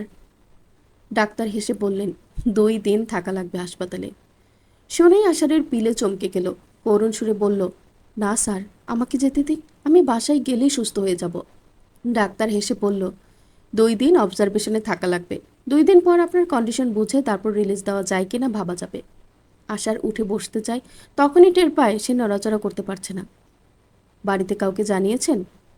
আশার মুখ শুকিয়ে যায়। বাড়ি? কাকে জানাবে সে? বাবা মাকে এই মুহূর্তে এসব জানালে তারা তাদের ট্যুর রেখে ফিরে আসবে। তার জন্য বাবা মায়ের এই সুন্দর সময় নষ্ট হোক আশার চায় না। বাড়িতে কি আছে তার আপন? পিয়াসা। আপন ভাবলেই সবার আগে পিয়াসার কথা মনে পড়ে কেন? আশার ভেবে পায় না বামন হয়ে চাঁদের দিকে হাত বাড়ানো বোকামি। আশার আর সেই বোকামি করবে না। বুকের ভেতর যুদ্ধের দামামা বাজুক, তবুও সে জলের মতো শান্ত থাকবে। বাবা মা বাসায় নেই, আমি কাউকে জানিয়ে ঝামেলায় ফেলতে চাচ্ছি না স্যার। আমি নিজেই নিজেকে সামলাতে পারবো, সমস্যা হবে না। এভাবে তো হয় না আশার। তুমি কিভাবে নিজেকে টেক কেয়ার করবে? আমি কি একজন নার্সের ব্যবস্থা করে দিব, 24 ঘন্টা থাকবে তোমার সেবার জন্য? আশার হেসে উঠে বলল, না না স্যার, কোনো দরকার নেই, আমি ম্যানেজ করে নিতে পারবো। আপনি একটুও ভাববেন না। ডাক্তার আর কিছু বলল না। আশারের হাসপাতালে ভর্তি হওয়ার কথা হারুন গিয়ে তাদের বাড়িতে জানায়। ডাক্তার হারুনকে বলেছে আশারকে হাসপাতালে থাকতে হবে, কেউ ওর কাছে থাকা দরকার এখন। মহুয়া বেগমের ঠোঁটে ক্রূর হাসি ফুটে ওঠে। শারমিনের সব অহংকার তিনি ভেঙে দিবে। পিয়াসাকে যেভাবেই হোক আশারের বউ বানাবেনি, তারপর পিয়াসার ডানা ভেঙে দিবেন। এটাই হবে শারমিনের উপযুক্ত জবাব। মহুয়া বেগম পিয়াসাকে ডেকে বললেন, আশার হাসপাতালে ভর্তি, শুনেছ? পিয়াসা হতবাক হলো শুনে। ওনার আবার কি হলো? মহুয়া বেগম সিরিয়াস ভঙ্গিতে বলল, শোনো পিয়াসা, তোমার আঙ্কেল আন্টি যে বেড়াতে গেছে, তুমি তো জানো, ছেলের খবর শুনলে ওরা ছুটে আসবে। আমি চাই না ওরা ওদের আনন্দের সময়টা নষ্ট করুক। এমনিতেও রজনের প্রতি আমি অনেক অবিচার করেছি। হাসপাতালেও তো কারো থাকা দরকার ওর কাছে। পিয়াসা বুঝতে পারে বুড়ির উদ্দেশ্য কি। মহুয়া বেগম কিছু বলার আগেই পিয়াসা বলল, আমার এসব জানার কোনো আগ্রহ নেই দাদি, আমার পড়া আছে। মহুয়া বেগম পিয়াসাকে আঘাত দিতে ইচ্ছে করে বললেন, তুমি তো ভীষণ স্বার্থপর মেয়ে। তোমাকে রজনী আর সিরাজ নিজের মেয়ের মতো আদর করে, অথচ তাদের অনুপস্থিতিতে তাদের ছেলের প্রতি তোমার কোনো দায়িত্ব নেই। হাসপাতালে কে থাকবে এখন? আমার পক্ষে কি সম্ভব? শিরিনের সাথে আশারের সম্পর্ক খারাপ। শিরিনের মেয়েরা কেউ যাবে না। নার্গিসও নাই। তুমি ছাড়া কেউ নাই আমার নাতিটা দেখার। তুমি কি চাও আমার নাতি সেবা যত্নের অভাবে মরে যাক? এই তোমার পারিবারিক শিক্ষা? তোমার মার ব্যাপারে তো ভালো জানতাম।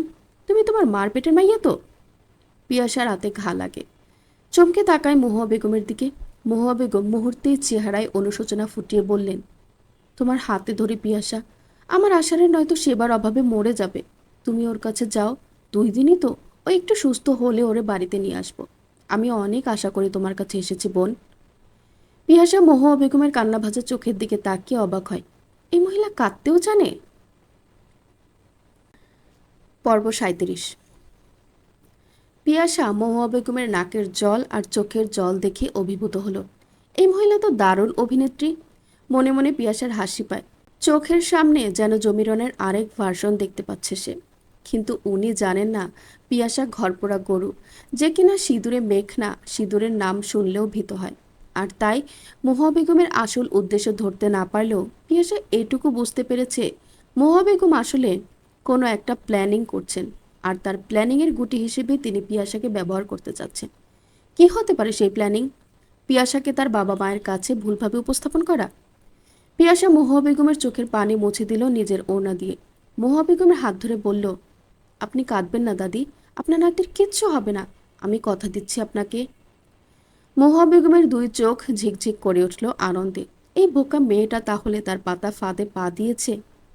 মহুয়া বেগমের ঠোঁটে রহস্যময় হাসি ফুটে ওঠে। সেই হাসিতে পিয়াসার ধারণা আরও দৃঢ় হয়। মহুয়া বেগম উঠে যাওয়ার পর পিয়াসা নিজের বাবাকে কল করে সবকিছু জানায়। খানিক পর মহুয়া বেগম আসেন আবার। পিয়াসাকে বই নিয়ে বসে থাকতে দেখে কিছুটা বিরক্ত হন তিনি। পিয়াসা ঘাড় গুজে বইতে তাকিয়ে আছে। মহুয়া বেগম ভালো করে পিয়াসাকে পর্যবেক্ষণ করতে থাকেন। বিশ্রী কমলা রঙের একটা স্কার্ট আর জলপাই রঙের একটা টপস পরনে। হত লাগে মহুয়া বেগমের। কিন্তু এই মুহূর্তে মহুয়া বেগমের বিরক্তির কারণ হচ্ছে এই মেয়েটাকে কেন জানি এই রঙে ভীষণ ভালো লাগছে, কেমন বুদ্ধিদীপ্ত লাগছে। গলা খাকড়ি দিয়ে বললেন, কি হলো, তুমি তৈরি হওনি এখনো? পিয়াসা অবাক হয়ে তাকিয়ে বলল, কেন দাদি, কোনো দাওয়াত আছে? মহুয়া বেগমের নাকের পাটা ফুলে উঠল। এই মেয়েটাকে তিনি ভীষণ সহজ ভেবেছিলেন। মেয়েটা অতটাও সোজা না। থমথমে সুরে বললেন, হাসপাতালে যাওয়ার কথা ছিল তোমার, ভুলে গেলে? পিয়াসা ঠোঁট উল্টে বলল, আমার যাওয়ার কথা ছিল নাকি দাদি? আমি যাব বলিনি তো একবারও। মহুয়া বেগমের ইচ্ছে হলো কোষে একটা থাপ্পড় মেরে পিয়াসার নরম ফর্সা গালটা লাল করে দিতে। এত হেয়ালি করার স্পর্ধা পাচ্ছে কিভাবে এই মেয়ে? পিয়াসার ভীষণ আনন্দ লাগছে। এই ভীষণ তেজি বৃদ্ধার তীরতীরে রাগ পিয়াসাকে আনন্দিত করছে। কে জানে, হয়তো এর মাঝে জমিরনের ছায়া দেখে বলেই। মহুয়া বেগম এগিয়ে এসে পিয়াসার চেয়ারের পাশে দাঁড়ান। টেবিলে থাকা বাবা মায়ের সাথে পিয়াসার ছোটবেলার ছবিটার দিকে তাকিয়ে মহুয়া বেগমের এক মুহূর্তের জন্য মনে হলো এ কোনো সাধারণ মেয়ে না, একেবারে পুতুল কন্যা। এর রূপ দিন দিন যেন বাড়ছে। এই জন্যই বুঝি আশার মজেছে এভাবে। পিয়াসার হাত ধরে টেনে দাঁড় করিয়ে বললেন, আমার নাতিকে হাসপাতালে একা পড়ে থাকবে? ওর মা নেই বলে এভাবে অবহেলা করছো? ওনার পরিবারের মানুষই যখন করছে, আমি বাইরের মেয়ে কী করবো দাদি? মহুয়া বেগমের রাগের পারদ তুঙ্গে। এই মেয়েটা মুহূর্তে ভোল পাল্টে ফেলল। এতক্ষণ তিনি একে কি বুঝিয়েছেন কেঁদে কেটে? তখনও তো মনে হয়েছে গলে গেছে, মুহূর্তেই এত শক্ত হয়ে গেল কিভাবে? মহুয়া বেগম বুঝলেন কঠোর হয়ে স্বার্থসিদ্ধি হবে না। গলায় মধু ঢেলে বললেন, তোমাকে তো আমি সব কিছু বলেছি পিয়াসা। আমাদের মধ্যে কারো পক্ষে যদি সম্ভব হতো নিশ্চয়ই যেতাম। তাই বলে আমার নাতিটা এভাবে একা থাকবে সেবা শুশ্রূষাবিহীন? পিয়াসা মিটিমিটি হাসে। তুমি তো তখন বলেছিলে তুমি যাবে, আশা সুস্থ হয়ে যাবে। এখন তাহলে কেন না করছো? আপনার ভুল হচ্ছে দাদি, আমি কিন্তু তখনও বলিনি যাব। আমি বলেছি উনি সুস্থ হয়ে যাবেন, আমি যাব তা বলিনি। তুমিও সেবা না করলেও সুস্থ হবে কিভাবে? পিয়াসা আর কথা বাড়ালো না। কোমল সুরে বলল, আমি বাবার সাথে কথা বলেছি। বাবা ওই হাসপাতালে কল করে একজন মেল নার্সের ব্যবস্থা করে দিয়েছেন, আমার যাওয়া লাগবে না। মহুয়া বেগমের ফর্সা মুখটা মুহূর্তেই অন্ধকার হয়ে গেল। তিনি যে প্ল্যান করেছেন তার কি হবে তাহলে? পিয়াসা শান্ত সুরে বলল, আমি এখানে পড়তে এসেছি দাদি। আমার বাবা মা এখানে আমাকে মানুষের সেবা করতে পাঠায়নি। আমি কোনো প্রফেশনাল নার্স না যে একজন মারাত্মক ইনজুর মানুষের সেবা করতে পারবো।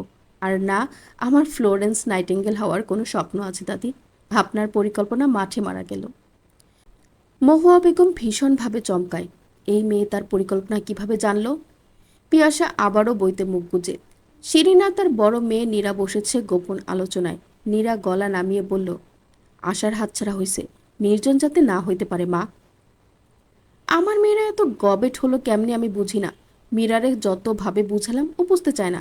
এখন যদি মিনি রাজি না হয় তাহলে আর কিছু করার নাই। নির্জনের মা বাড়িতে নাই, এটাই সুযোগ। মা, মিনি রাজি হবে। মিনি নিজেও কিন্তু নির্জনের পছন্দ করে, একেবারে সিরিয়াস, ওরে নিয়ে প্রবলেম হবে না। নীরা গিয়ে মিনিকে ডেকে আনলো। মা আর বড় আপা মিলে মিনিকে যা বুঝালো তার মানে হচ্ছে আজকে রাতে তাকে নির্জনের ঘরে ঢুকে পড়তে হবে। তারপর কথা দিয়ে পারুক অথবা শরীর দিয়ে নির্জনকে আকৃষ্ট করতে হবে। তাতে যদি দুজনের ইন্টিমেট হয় তাতে আরও সাপে বর হবে। মিনি প্রথমে গাইগুই করলে নীরা বলে, তুই নিজেই তো নির্জনকে ভালোবাসিস, বাসিস না বল? যদি তোর অসুবিধা লাগে তাহলে মীরাকে পাঠাবো। যে কোনো একটা বিড়ালকে থলেতে ঢুকাতেই হবে। আর যদি মীরাও রাজি না হয় তবে আমি যাব। মিনির হাত পা ঠান্ডা হয়ে আসে। নির্জনকে সে ভালোবাসে এটা সত্যি। নির্জনকে নিজের করে পেতে চায় মিনি, কিন্তু তাই বলে এভাবে পেতে চায় না। কিন্তু আজকে মা যেভাবে প্রতিজ্ঞাবদ্ধ হয়ে আছে তাতে সে রাজি না হলে বড় আপা বা মেজো আপাকে পাঠাবে। কলঙ্কিত হলেও রাজ্যের রানী তো হতে পারবে তার মেয়েরা।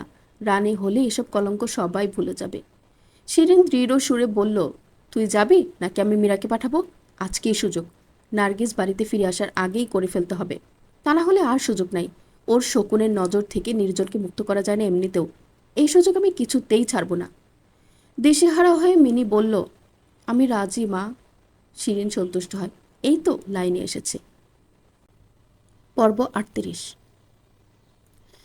মহুয়া বেগম যাওয়ার পর পিয়াসা উঠে তৈরি হয়ে নিল। তাকে এখন হাসপাতালে যেতে হবে আশারকে দেখতে। বাবা তাকে বলেছে একবার গিয়ে দেখে আসতে, তা না হলে খারাপ দেখাবে।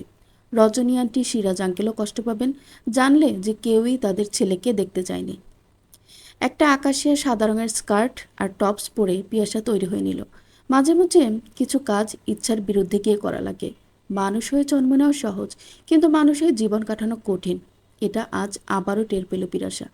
তা না হলে তো পিয়াসাকে আজকে আশারকে দেখতে যেতে হতো না। আশারের কথা ভাবলেই পিয়াসার কেমন অস্বস্তি হয়। রজনীর মন কেমন করছে আজকে সকাল থেকে। ছেলে মেয়েদের জন্য ভীষণ চিন্তা হচ্ছে, তার উপর পিয়াসাও আছে। মেয়েটাকে একা রেখে এসেছে ওদের মাঝে। এই বয়সে এসব আলগাপিরিতি রজনীর ভালো লাগছে না। সব কিছুতেই অতীতের স্মৃতি মনে পড়ে যাচ্ছে তার। বুকের যন্ত্রণার ভারটা তাতে আরও ভারী হয়ে উঠছে যেন। বিকালে বিচে বসে সিরাজুল ইসলাম গুনগুন করে গান গাইছেন। রজনীকে নিয়ে বসেছেন বালুর মধ্যে। আকাশে একদল মেঘ চঞ্চল হরিণীর মতো ছোটাছুটি করছে। সমুদ্রের ঢেউ এসে থেমে থেমে দুজনের পা ভিজিয়ে দিয়ে যাচ্ছে। সিরাজুল ইসলামের গান থামছে না। রজনী অধৈর্য হয়ে উঠছে। মন বসছে না তার কিছুতেই। সদ্য উড়তে শেখা পাখিকে সারা জীবন খাঁচায় বন্দি রেখে শেষ বয়সে যদি মুক্ত আকাশে ছেড়ে দেওয়া হয়, সে কি তখন আগের মতো উঠতে পারে, নাকি আগের মতো আনন্দ পায়? ততদিনে সে খাঁচাতেই অভ্যস্ত হয়ে যায়, খাঁচাকেই নিজের সুখের ঠিকানা বানিয়ে নেয়। রজনীরও আজ তেমন হাল। এই যে সমুদ্রের নোনা জল এসে পা ছুঁয়ে যাচ্ছে, রজনীর কেমন অস্বস্তি লাগছে। একদল যুবক যুবতীর মধ্যে তারাই যেন বেমানান। রজনীর মনে হচ্ছে যেন এই সময়টা যদি সে বাড়িতে থেকে ছেলে মেয়েদের জন্য রান্না করত, মহুয়া বেগমের সেবা করত, তাতেই শান্তি পেত। আসলে জীবনের শান্তি কোথায়? কেউ কি জীবনের আসল শান্তি পায়? শখের বয়সে শখ পূর্ণ করতে পারে কতজন? সিরাজুল ইসলাম তখনও গাইছেন, আমি তোমার জন্য সয়ে যাব শত নিন্দারই দংশন। আমরা বাড়ি যাব কবে? রজনীর এই প্রশ্নে সিরাজুল ইসলাম কিছুটা কষ্ট পান। আসার পর থেকে রজনীকে এক মুহূর্তের জন্য আনন্দিত মনে হয়নি। এত কিসের অভিমান তার এখনো? কেন এখনো এত জেদ ধরে আছে? আমরা বেশ কিছুদিনের জন্য বের হয়েছি রজনী, খুব শীঘ্রই ফেরার সম্ভাবনা নেই। আমার এক মুহূর্ত মন টিকছে না। আমার ছেলে মেয়েদের রেখে আমি এখানে কিছুতেই স্বস্তি পাচ্ছি না। আমি কি তোমার কেউ না রজনী?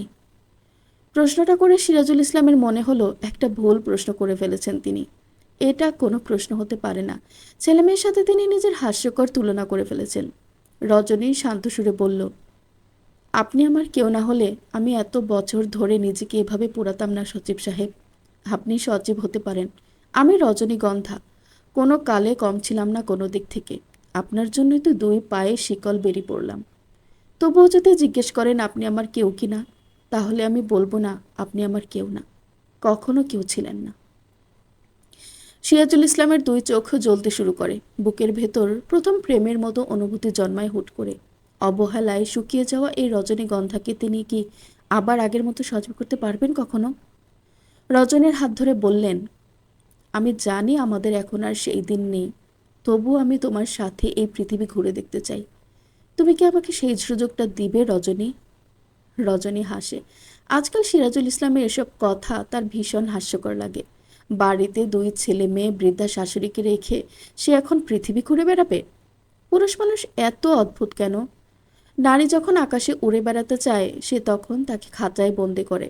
যখন সে খাঁচায় অভ্যস্ত হয়ে যায় তখন তাকে মুক্ত আকাশে ছেড়ে দেয়। রজনী সিরাজুল ইসলামের হাত ধরে বলল, আমি জানি আপনি অনুশোচনায় এরকম করছেন। আমি মন থেকে বলছি, আপনার উপর আমার কোনো ক্ষোভ নেই। আমি আমার ভাগ্যকে বরণ করে নিয়েছি। প্লিজ আমাকে বাড়িতে নিয়ে চলুন। আমি আমার সংসারে নিজের সুখ খুঁজে নিয়েছি, দৈনন্দিন কাজের মধ্যেই নিয়েছি। বরং এখন আমার এই খোলা আকাশ, এই বিশাল সমুদ্রের মাঝে নিজেকে অসহায় আর অযাচিত মনে হয়। আমি আপনার জমিদার বাড়ির রান্নাঘরে শান্তি খুঁজে পাই। আমার ছেলে মেয়ে, সংসার, বৃদ্ধা মা সবাইকে ভীষণভাবে মিস করছি। আপনার মায়ের প্রতি আমার রাগ অভিমান জমে আছে হয়তো, কিন্তু বিশ্বাস করুন, আজ মনে হচ্ছে ওনার হয়তো ভীষণ অসুবিধা হচ্ছে আমাকে ছাড়া। উনি আমার উপর এক প্রকার নির্ভরশীল। সিরাজুল ইসলাম সমুদ্রের দিকে তাকিয়ে রইলেন, কোনো কথা না বলে। বেশ কিছুক্ষণ পর বললেন, ঠিক আছে, আমরা 1 সপ্তাহ এখানে থাকব, তারপর চলে যাব। রজনী অস্থির হয়ে বলল, আপনি বুঝতে পারছেন না কেন? বাড়িতে নার্গিস নেই, আম্মাকে দেখাশোনা করার জন্য কেউ নেই। আপনার বোন তো ওভাবে আম্মাকে দেখাশোনা করবে না, সেটা আপনি ভালো করেই জানেন। বাড়িতে নির্জব, নীরব, পিঙ্কি, রিঙ্কি, আশার, পিয়াসা আছে। ওদের সবার একজন অভিভাবক নেই। যদি নার্গিস থাকতো তাহলে আমি এতটা চিন্তিত হতাম না, কিন্তু এখন নার্গিস না থাকায় আমার চিন্তা বেড়ে যাচ্ছে। এজন্যই আমার বেশি অস্থির লাগছে। সিরাজুল ইসলাম বললেন, এত অস্থির হয় না তুমি। দেখো, নার্গিস জানে যে তুমি বাড়িতে নেই, এখনও নিজের গরজেই ফিরে যাবে। কিন্তু ওর আগে যদি তুমি বাড়িতে যাও তাহলে ও নিশ্চিত থাকবে যে ওর ছেলে মেয়েদের আর কোনো অযত্ন হবে না। ও তখন রাগ করে আরও বেশি ধরে রাখবে। আর মিরাজও তখন ভাববে বাড়িতে কেউ নেই, ছেলে মেয়েদের জন্য হলেও নার্গিসকে ফিরিয়ে আনতে হবে। তুমি ফিরে গেলে মিরাজও পিছুটান দেখাবে নার্গিসকে ফিরিয়ে আনার ব্যাপারে। সিরাজুল ইসলামের যুক্তি রজনীর কাছে যৌক্তিক মনে হলো। পিয়াসা ভয়ে ভয়ে হাসপাতালের ভেতর ঢুকলো। বাবা তাকে আগেই জানিয়ে দিয়েছে আশার কত নম্বর বেডে, কত নম্বর কেবিনে আছে। পিয়াসা কেবিনে ঢুকতেই টের পেল সিগারেটের গন্ধে তার নিঃশ্বাস আটকে আসছে। কেবিনের ভেতর 5-6টা ছেলে এলোপাতাড়ি বসে আছে। পিয়াসাকে দেখেই সবাই লাফিয়ে ওঠে। পিয়াসাকে দেখে আশার ভীষণ অবাক হয়। ছেলেগুলো সবাই ছুটোছুটি করে বের হয়ে যায়। বের হতে হতে পিয়াসা অস্পষ্ট শুনতে পায় কেউ একজন কাউকে ভাবি বলে সম্বোধন করছে। ব্যাপারটা তেমন একটা পাত্তা দিল না পিয়াসা। আশার পিয়াসাকে আশা করেনি এখানে, কিন্তু পিয়াসা এসেছে। কেন এসেছে? পিয়াসা জানে না আশার জীবনে পিয়াসার গুরুত্ব কতখানি। সে কখনো জানতেও দিবে না পিয়াসাকে। যার কাছে অনুভূতির মূল্য তুচ্ছ, তার কাছে আশার কখনোই নিজের অনুভূতিকে প্রকাশ করবে না। পিয়াসাকে দেখে আশার হাসল না, বরং কিছুটা বিরক্তি নিয়ে বলল, কেন এসেছে এখানে? পিয়াসা থতমত খায়।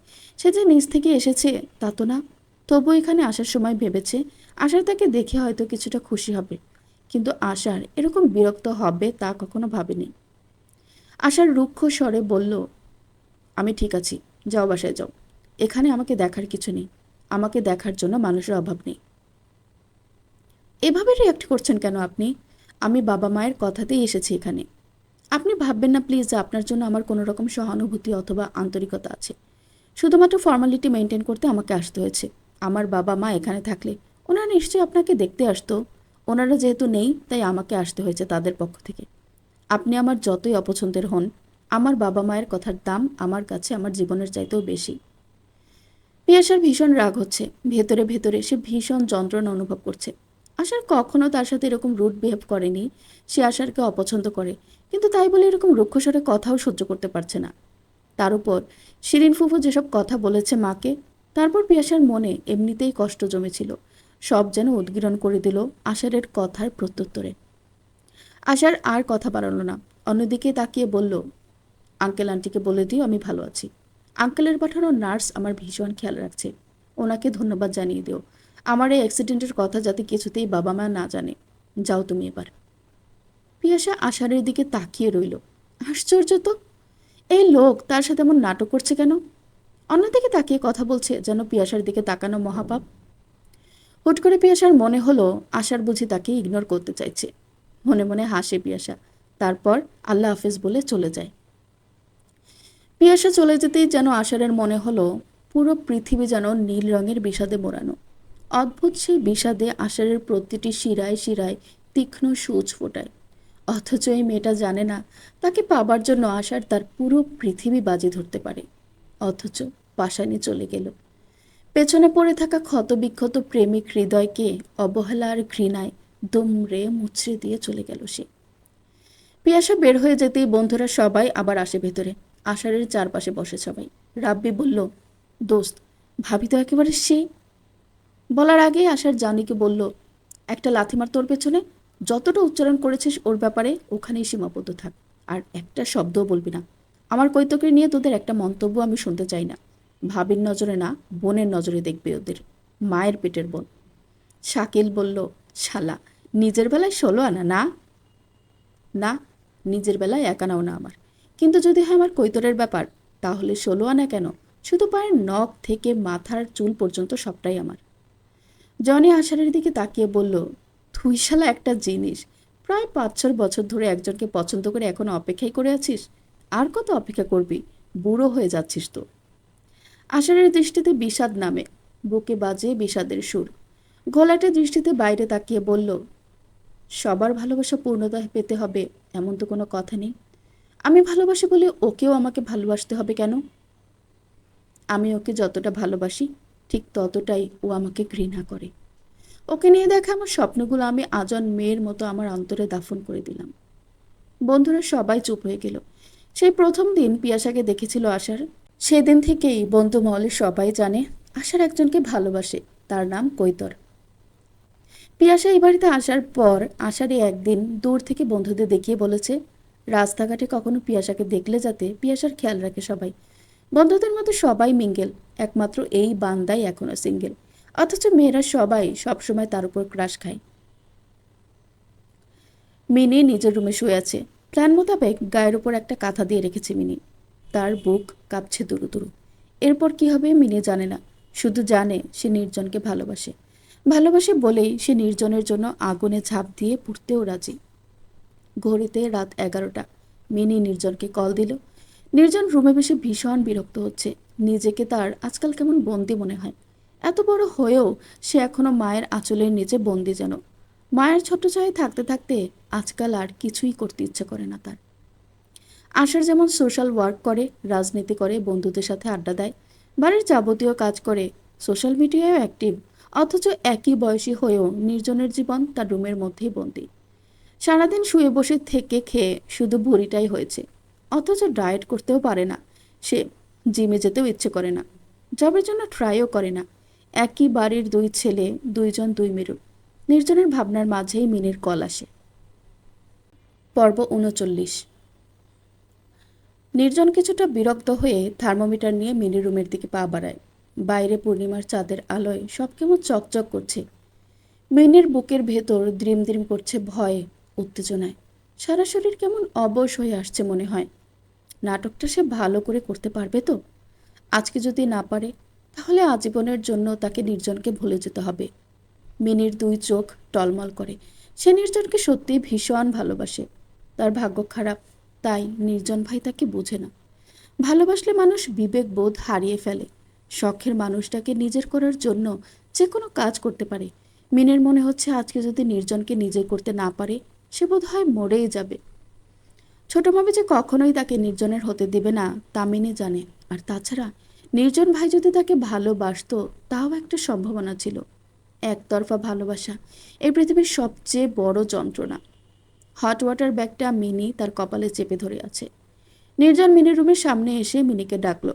মিনি মুহূর্তেই গলার স্বর চেঞ্জ করে কাতর সুরে বলল, ভেতরে আসেন নির্জন ভাই। দ্রুত ব্যাগটা মিনি চাদরের নিচে ঢুকিয়ে গলা অবধি চাদর টেনে দিল। ব্যাগটা বগলে চেপে ধরলো এবার। নির্জন রুমে ঢুকে দেখে মিনি কেমন নেতিয়ে পড়ে আছে।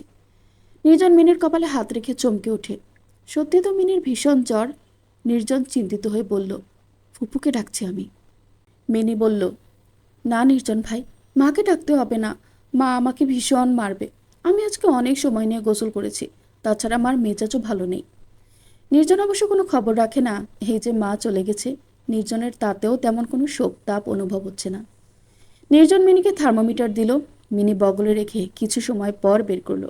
নির্জন চমকায়, মিনির জ্বর 103। মিনি মনে মনে ভাবে মায়ের বুদ্ধির তারিফ করতে হয়। মা বলে দিয়েছে বেশি সময় যাতে গরম পানির ব্যাগ না রাখে শরীরে, নয়তো তাপমাত্রা বেশি দেখলে নির্জন বিশ্বাস করবে না। মিনি হুট করেই কাঁপতে লাগলো। দাঁতে দাঁত লেগে যাচ্ছে এমন ভাব করে বলল, ভীষণ শীত লাগছে নির্জন ভাই, আমাকে একটা চাদর দিয়ে চেপে ধরেন, আমার ভীষণ জ্বর। নির্জন ভেবে পাচ্ছে না হুট করে মিনির এত জ্বর কেন হলো। এই মেয়েটাকে নির্জন তেমন একটা পছন্দ করে না। শুধু একে না, এদের 3 বোনের কাউকেই নির্জন পছন্দ করে না। যাতে একটু একটু মনে লাগে সেও আশারের পছন্দের মানুষ। আশারের কথা ভাবতেই নির্জনের কেমন অস্বস্তি হয়। আশার হাসপাতালে ভর্তি। নির্জন একবারের জন্য দেখতে চায়নি। আজকাল নির্জনের কারোর সাথেই কথা বলতে দেখা করতে ভালো লাগে না। মিনি আবারও কাতর স্বরে বলল, নির্জন ভাই, আমাকে একটু জড়িয়ে ধরেন প্লিজ। নির্জন শক্ত করে জড়িয়ে ধরল একটা চাদর দিয়ে। নীরা ফোন কান থেকে নামিয়ে বলল, মা দ্রুত যাও, এবার সব প্ল্যান মতো হচ্ছে।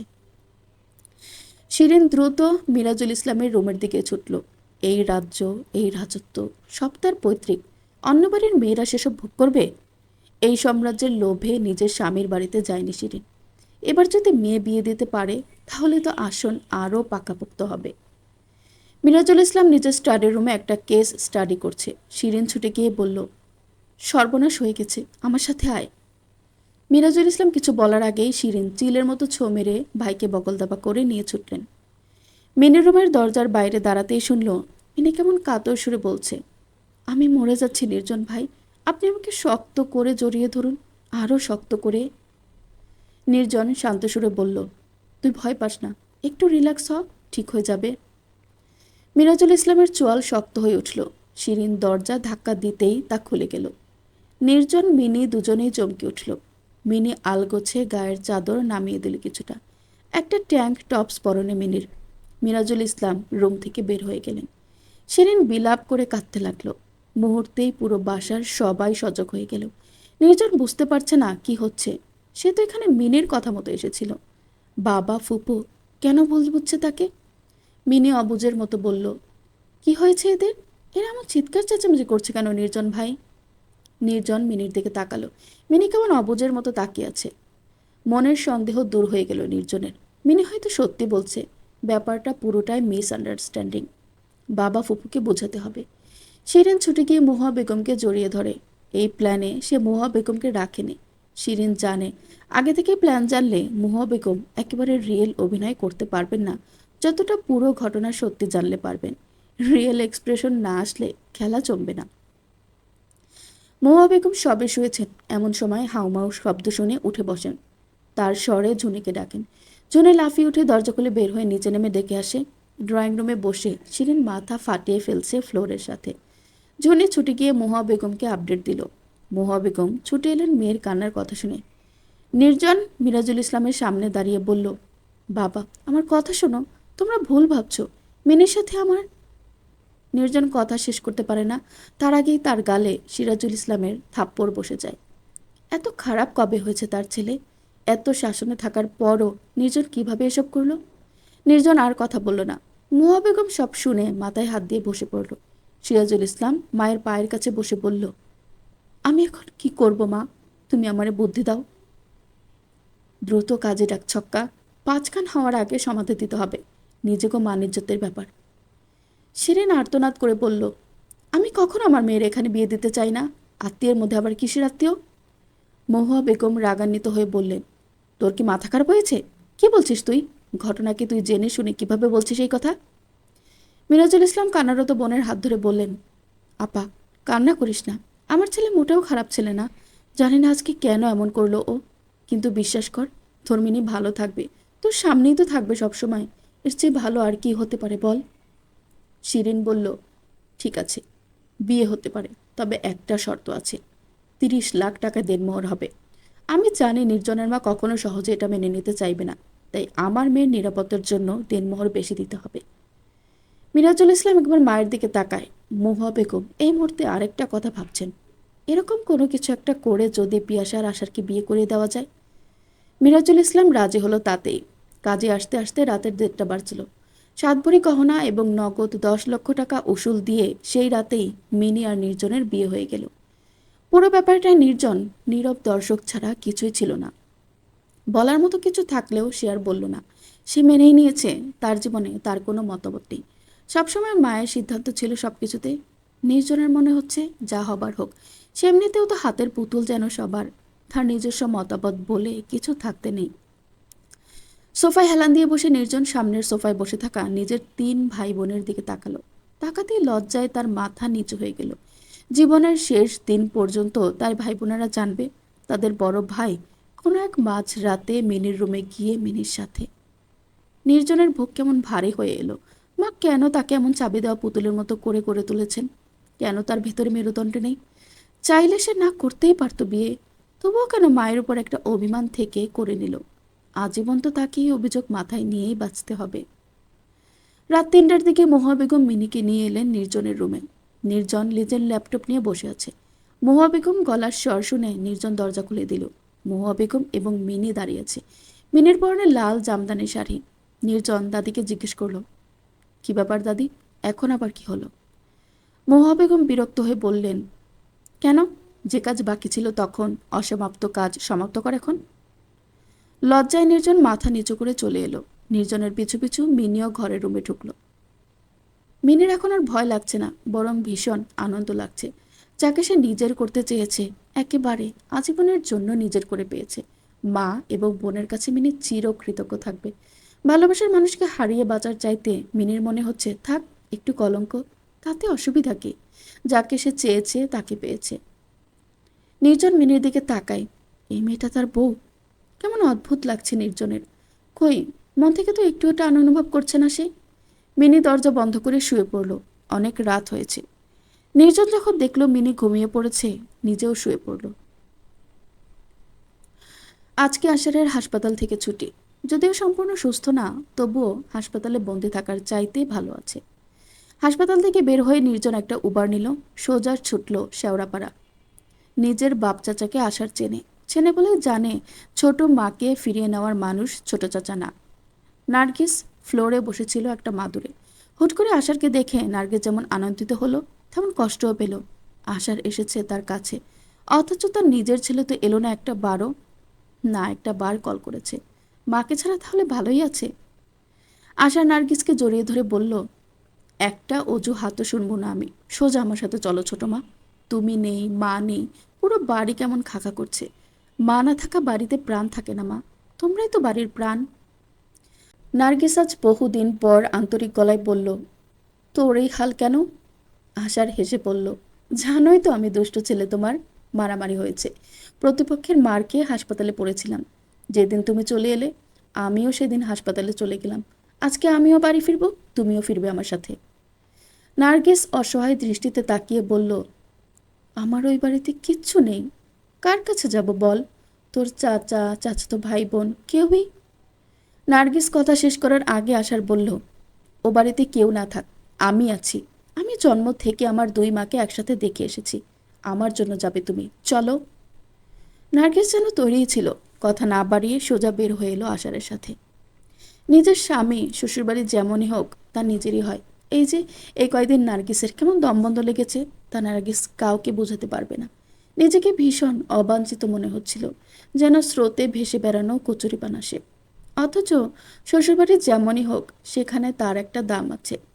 লজ্জায় নিচ থেকে যেতেও পারছিল না। আর একটা বার কেউ আসার জন্য নার্গিস চাতকের মতো অপেক্ষায় ছিল। নার্গিসকে নিয়ে আসার বাড়ি ফিরতেই নীরব, পিঙ্কি, রিঙ্কি সবাই এসে মাকে ঘিরে ধরে। মুহূর্তের মধ্যেই নার্গিসের মনে হয় সে যেন তার হার্টবিট বন্ধ হয়ে গেছে। মিনি আর নির্জনের বিয়ে হয়ে গেছে। আশার নিজেও হতভম্ব হয়ে গেল শুনে। এদিক ওদিক তাকিয়ে দেখলো পিয়াসা ঝুনি খালার সাথে বসে তরকারি কাটছে। পিয়াসা উবু হয়ে বসেছে। গলার কাছ থেকে জামার ফাঁক দিয়ে ফর্সা বুকের কিছুটা দেখা যাচ্ছে। আশার ক্ষুব্ধ হয়, কিছু বলতে পারে না পিয়াসাকে। তাই বিরক্ত হয়ে ঝুনি খালাকে বলে, খালা, এসব কাজ কিচেনে করবা। এরকম ড্রয়িং রুমে বসে এসব কাজ করার মানে কি? কোনো কমন সেন্স নেই তোমাদের? যাও ভেতরে। পিয়াসা মাথা তুলে তাকায়। আশারের দিকে তাকাতে তাকাতে উঠে রান্না করে চলে যায়। এই লোক যে সম্পূর্ণ মানসিকভাবে অসুস্থ একজন মানুষ, তা বুঝতে পিয়াসার দেরি হয় না। ওখানে বসে কাজ করে কি এমন মহাভারত অশুদ্ধ হয়ে গেছে, কে জানে। পিয়াসা নিশ্চিত এই লোক পিয়াসাকে দেখে এমন করেছে। ছনি খালা তো ওসিলা মাত্র। নার্গিস থম মেরে বসে রইল কিছুক্ষণ, তারপর ধীর পায়ে উপরে উঠে গেল। এত অধপতন কবে হলো তার ছেলের? মাঝরাতে একটা মেয়ের রুমে যাওয়ার মতো শিক্ষা তো উনি দেননি কখনো। বরং আশারের সাথেও মিশতে দেননি তেমনভাবে, যাতে আশারের পাল্লায় পড়ে খারাপ না হয়ে যায়। সবসময় নিজের চোখে চোখে রেখেছেন, ঘরের বাইরে বের হতে দেননি। সেই ছেলে আজ এমন করলো। কই, এত অবাধ স্বাধীনতা পেয়েও তো আশার ভুল করেনি কখনো। তার ছেলে তো একবারও তার খবর নেয়নি কিংবা আনতে যায়নি। যে ছেলেটাকে সবসময় বেয়াদ্দপ ভেবে এসেছেন, সেই তো তাকে ফিরিয়ে এনেছে। এজন্য কি মানুষ বলে, বেশি শাসন করলে এভাবেই বিগড়ে যায়। পর্ব 40। পুরো অস্থিতিশীল পরিস্থিতিতে নার্গিস ছিল সবচেয়ে শান্ত। হুট করে নার্গিস একেবারে বদলে গেল। না, নির্জনকে কিছু জিজ্ঞেস করলো না, আর না তো শিরিনের সাথে ঝগড়া করলো। শিরিন মনে মনে অবশ্য প্রস্তুতি নিয়েছিল, কিন্তু নার্গিস শান্ত দিঘির জলের মতো কোনো শব্দ করলো না। বুকের ভেতর যার আঘাতের পাহাড়, তার আর নতুন আঘাতের যন্ত্রণা কোথায়? নার্গিস জানে, সেদিন যখন মিরাজুল ইসলাম তাকে বলেছিল তিনি আর নার্গিসকে নিতে আসবেন না, নার্গিস যখন ইচ্ছে যেতে পারে, সেদিনই নার্গিস বুঝে গিয়েছিল সে আসলে এতদিন বোকার স্বর্গে বাস করত। তার আসলে নিজের বলতে নিজে ছাড়া আর কেউ নেই। একটা ছেলে মেয়েও একটা বার খোঁজ নেয়নি, মা নেই, এই সুযোগে উল্টো বিয়ে সেরে ফেলেছে, মাকে একটা বার জানানো ছাড়াই। নার্গিস ভাবে, তা আসলে জায়গা কোথায়, কার কাছে? নিজের মা বোনের ব্যবহারে নার্গিস অনেক না বলা কথা জেনে গেছে। এসব কথা কেউ কাউকে মুখ খুলে বলা লাগে না, চোখের দিকে তাকিয়ে বোঝা যায়। না, কেউই নেই তার জন্য। নার্গিসের চাইতে বড় অভাগা কে আছে এই দুনিয়ায়? সকালে ঘুম থেকে উঠে নার্গিস রান্নাঘরে ঢুকলো। এই কয়দিনে এটুকু বুঝতে পেরেছে, এই বাড়িতে হাতা খুন্তি নেড়ে যে শান্তি, তা বোনের বাড়িতে আজাইরা বসে থেকেও পায়নি সে। তার তো ঠাই আর কোথাও নেই। মিরাজুল ইসলাম এটাও জানতেন, জানতেই বলেন তিনি জানেন নার্গিস ফিরতে বাধ্য। নার্গিস চোখ মুছে নেয়। সোফায় বসে শিরিন তার সরে চেঁচিয়ে ঝুনিকে বলে, এক কাপ চা দে। মিনি একটা নীল শাড়ি পরে ঘুরঘুর করছে। নার্গিসকে এসে বলল, মা, কিছু করতে হবে? শিরিন কান পেতে রইল নার্গিস কি বলে তা শোনার আশায়। আজকে যদি তার মেয়েকে দিয়ে কাজ করায়, তাহলে কুরুক্ষেত্র বাদিয়ে দিবে সে। নার্গিস মিনির দিকে এক পলক তাকায়। মিনি ঢোক গিলল। কোমল গলায় নার্গিস বলল, আমাকে মা ডাকিস না, আমি তোর মামি হই, এটা বললেই হবে। মিনির মুখটা এতটুকু হয়ে গেল লজ্জায়। মিনি বের হয়ে এসে শিরিনের পাশে বসে। শিরিন কেমন আরাম করে বসে আছে। মিনি মায়ের দিকে তাকিয়ে দীর্ঘশ্বাস ফেলে। মা কি জানে মিনি কি পরিমাণ মানসিক যাতনার মধ্য দিয়ে যাচ্ছে? সে বুঝতে পারছে না সে আসলে নির্জনকে পাওয়ার জন্য যে ছলনার আশ্রয় নিয়েছে, তাতে নির্জনকে কতটা পাওয়া হয়েছে। সত্যিই কি সে পেয়েছে নির্জনকে? আগে তো মিনি চাইতেই নির্জনের সাথে কথা বলতে পারতো, একসাথে বসে খাবার খেতে পারতো, নির্জন বিরক্ত হলেও কথা বলতো। অথচ এখন একই রুমে থেকেও একটা টু শব্দ করে না নির্জন। 3 বেলার রুমে খাবার খায় আর ডেস্কটপ নিয়ে বসে থাকে। এই যে এখন আজীবনের জন্য নিজের করে নিল। মিনের মনে হচ্ছে এটাই সবচেয়ে বড় ধোঁকা তার জীবনে। নিজের করতে গিয়ে বোধ হয় একেবারে দূরে চলে গেছে সে। নানের জন্য নাস্তা নিয়ে চলে গেল মিনি। রজনীরা 2 দিন আগে ফিরে এসেছে বাড়িতে। এসেই একে একে সব আপডেট পেতে লাগলো। আশারের অ্যাক্সিডেন্টের খবরে রজনী যতটা কষ্ট পেয়েছে, ততটাই কষ্ট পেয়েছে নির্জনের এভাবে বিয়ের কথা শুনে। নির্জনকে তো কখনো এরকম মনে হয়নি। এই কয়দিন বাড়িতে ছিলেন না। রজনীর মনে হচ্ছে বাড়ির সবকিছুই কেমন বদলে গেছে। বিশেষ করে নার্গিসের পরিবর্তন চোখে পড়ার মতো। সারাক্ষণ নাকচো করে থাকা মানুষটা কেমন নেতিয়ে গেছে। রজনী সকালে রান্নাঘরে ঢুকে দেখে নার্গিস সব শুরু করে দিয়েছে। নার্গিসের হাত ধরে বলল, আমি এসে গেছি, এবার তুই বিশ্রাম কর। নার্গিস হেসে বলল, একটা জীবন্ত রেস্ট নিতে নিতেই কাটিয়ে দিলাম ভাবি। নিজেকে সব কিছু থেকে দূরে রাখতে রাখতে কবে যে নিজের স্বামী আর সন্তানের থেকেও দূরে চলে গেলাম জানি না। এবার একটু কাছে আসতে দাও, তুমি তো অনেক খাটলে এই সংসারে এসে, এবার আমাকে খাটতে দাও। রজনীর কেমন বুক কেঁপে ওঠে। এমন লাগছে কেন তার? এই সংসারটা কেন এমন ছন্নছাড়া মনে হচ্ছে? কোথাও কিছু ঠিক নেই। সকালবেলা আসার তৈরি হলো কোচিংয়ের জন্য। নিজের হৃদয়কে ইস্পাত দৃঢ় করার প্রচেষ্টা চালিয়ে যাচ্ছে আশার। কোনো এক পাষাণের জন্য সে কলিজা পুড়িয়ে ছাই করে ফেলেছে। বুকের ভেতর পাহাড় সমান যন্ত্রণা নিয়েই নিজেকে নিজে সামলে নিল আশার। যে কখনো নিজের হবে না তাকে আর বিরক্ত করতে চায় না আশার। ওই 2 চোখে ঘৃণার আগুন দেখেছে সে। সেই চোখে যে কখনো তার জন্য মুগ্ধতা দেখবে না, এটা তো জানা কথাই। রুম থেকে বেরোয়ার আগেই শুনতে পেল কান্নাকাটির রোল পড়ে গেছে। মহুয়া বেগমের নাকি শরীর খারাপ হয়ে গেছে হুট করেই, শ্বাসকষ্ট হচ্ছে। তড়িঘড়ি করে সবাই ছুটল মহুয়া বেগমের রুমে। মহুয়া বেগম বড় করে নিঃশ্বাস নিতে লাগলো। শরীর তার বাস্তবিকই খারাপ হয়েছে। মিনি থরথর করে কাঁপছে। কি করে ফেললো সে এটা? সকালে নানের নাস্তা দিতে আসলেই মহুয়া বেগম তাকে ডেকে বিছানায় বসতে বলল। তারপর জিজ্ঞেস করে নির্জনের সাথে সব ঠিক আছে কিনা। নিজেকে সামলাতে না পেরে মিনি নানিকে সব সত্যি কথা বলে দিয়েছে। কিভাবে কি হলো সবটাই বলে দিয়েছে সে। তারপর থেকে মহুয়া বেগম কেমন ঝিম মেরে আছেন। তাৎক্ষণিক মহুয়া বেগমকে হাসপাতালে নিয়ে যাওয়া হলো। অক্সিজেন দিয়ে ডাক্তার কিছু টেস্ট দিলেন মহুয়া বেগমের। হাসপাতালে সবাই এসেছে নির্জন আর পিয়াসা ছাড়া। পিয়াসা কোচিংয়ে গেছে, নির্জন নিজের রুমে। এই দুনিয়ার কোনো কিছুর প্রতি তার কোনো আগ্রহ জন্মাচ্ছে না। নিজেকে একেবারে গুড ফর নাথিং বলে মনে হয়। এই যে মা ফিরে এলো, একটা বারও তো কথা বললো না তার সাথে। তাকে মেরুদণ্ডহীন করে গড়ে তুলে এখন আবার রাগ করছে। নির্জন আর কারো রাগ অভিমান দেখতে চায় না, না বাবা না মা। শ্বশুরবাড়ি থেকে বৈশাখী আর বর্ষাও এসেছে। মহুয়া বেগম যেমনই হোক বাড়ির মুরব্বী, কেউই না এসে পারেনি। বেডে শুয়ে মহুয়া বেগম ভাবতে লাগলেন পিয়াসার কথা। 2 আঙ্গুলের এই মেয়ে সেদিন তাকে কিভাবে অপদস্থ করেছে মহুয়া বেগম ভোলেননি। আশারকে দেখতে যায়নি সে। ভীষণ অপমানিত হয়েছেন তিনি সেদিন। জমিদার বাড়ির মেয়ে, জমিদার বাড়ির বউ তিনি। সবসময় তিনি যা চেয়েছেন তাই হয়েছে। আর সেখানে কিনা এই মেয়ে তার সাথে টক্কর নেয়। আশারের সাথে বিয়ে দিয়ে তিনি বুঝিয়ে দিবেন এই মেয়েকে আর মেয়ের মাকে মহুয়া বেগমের সাথে বড়াই করার মজা কি। একেবারে রজনীর মতো ডানা ভেঙে দেবেন তিনি। বাঘ পুরো হলেও স্বীকার করতে ভুলে যায় না, আবারও বুঝিয়ে দিবেন সবাইকে।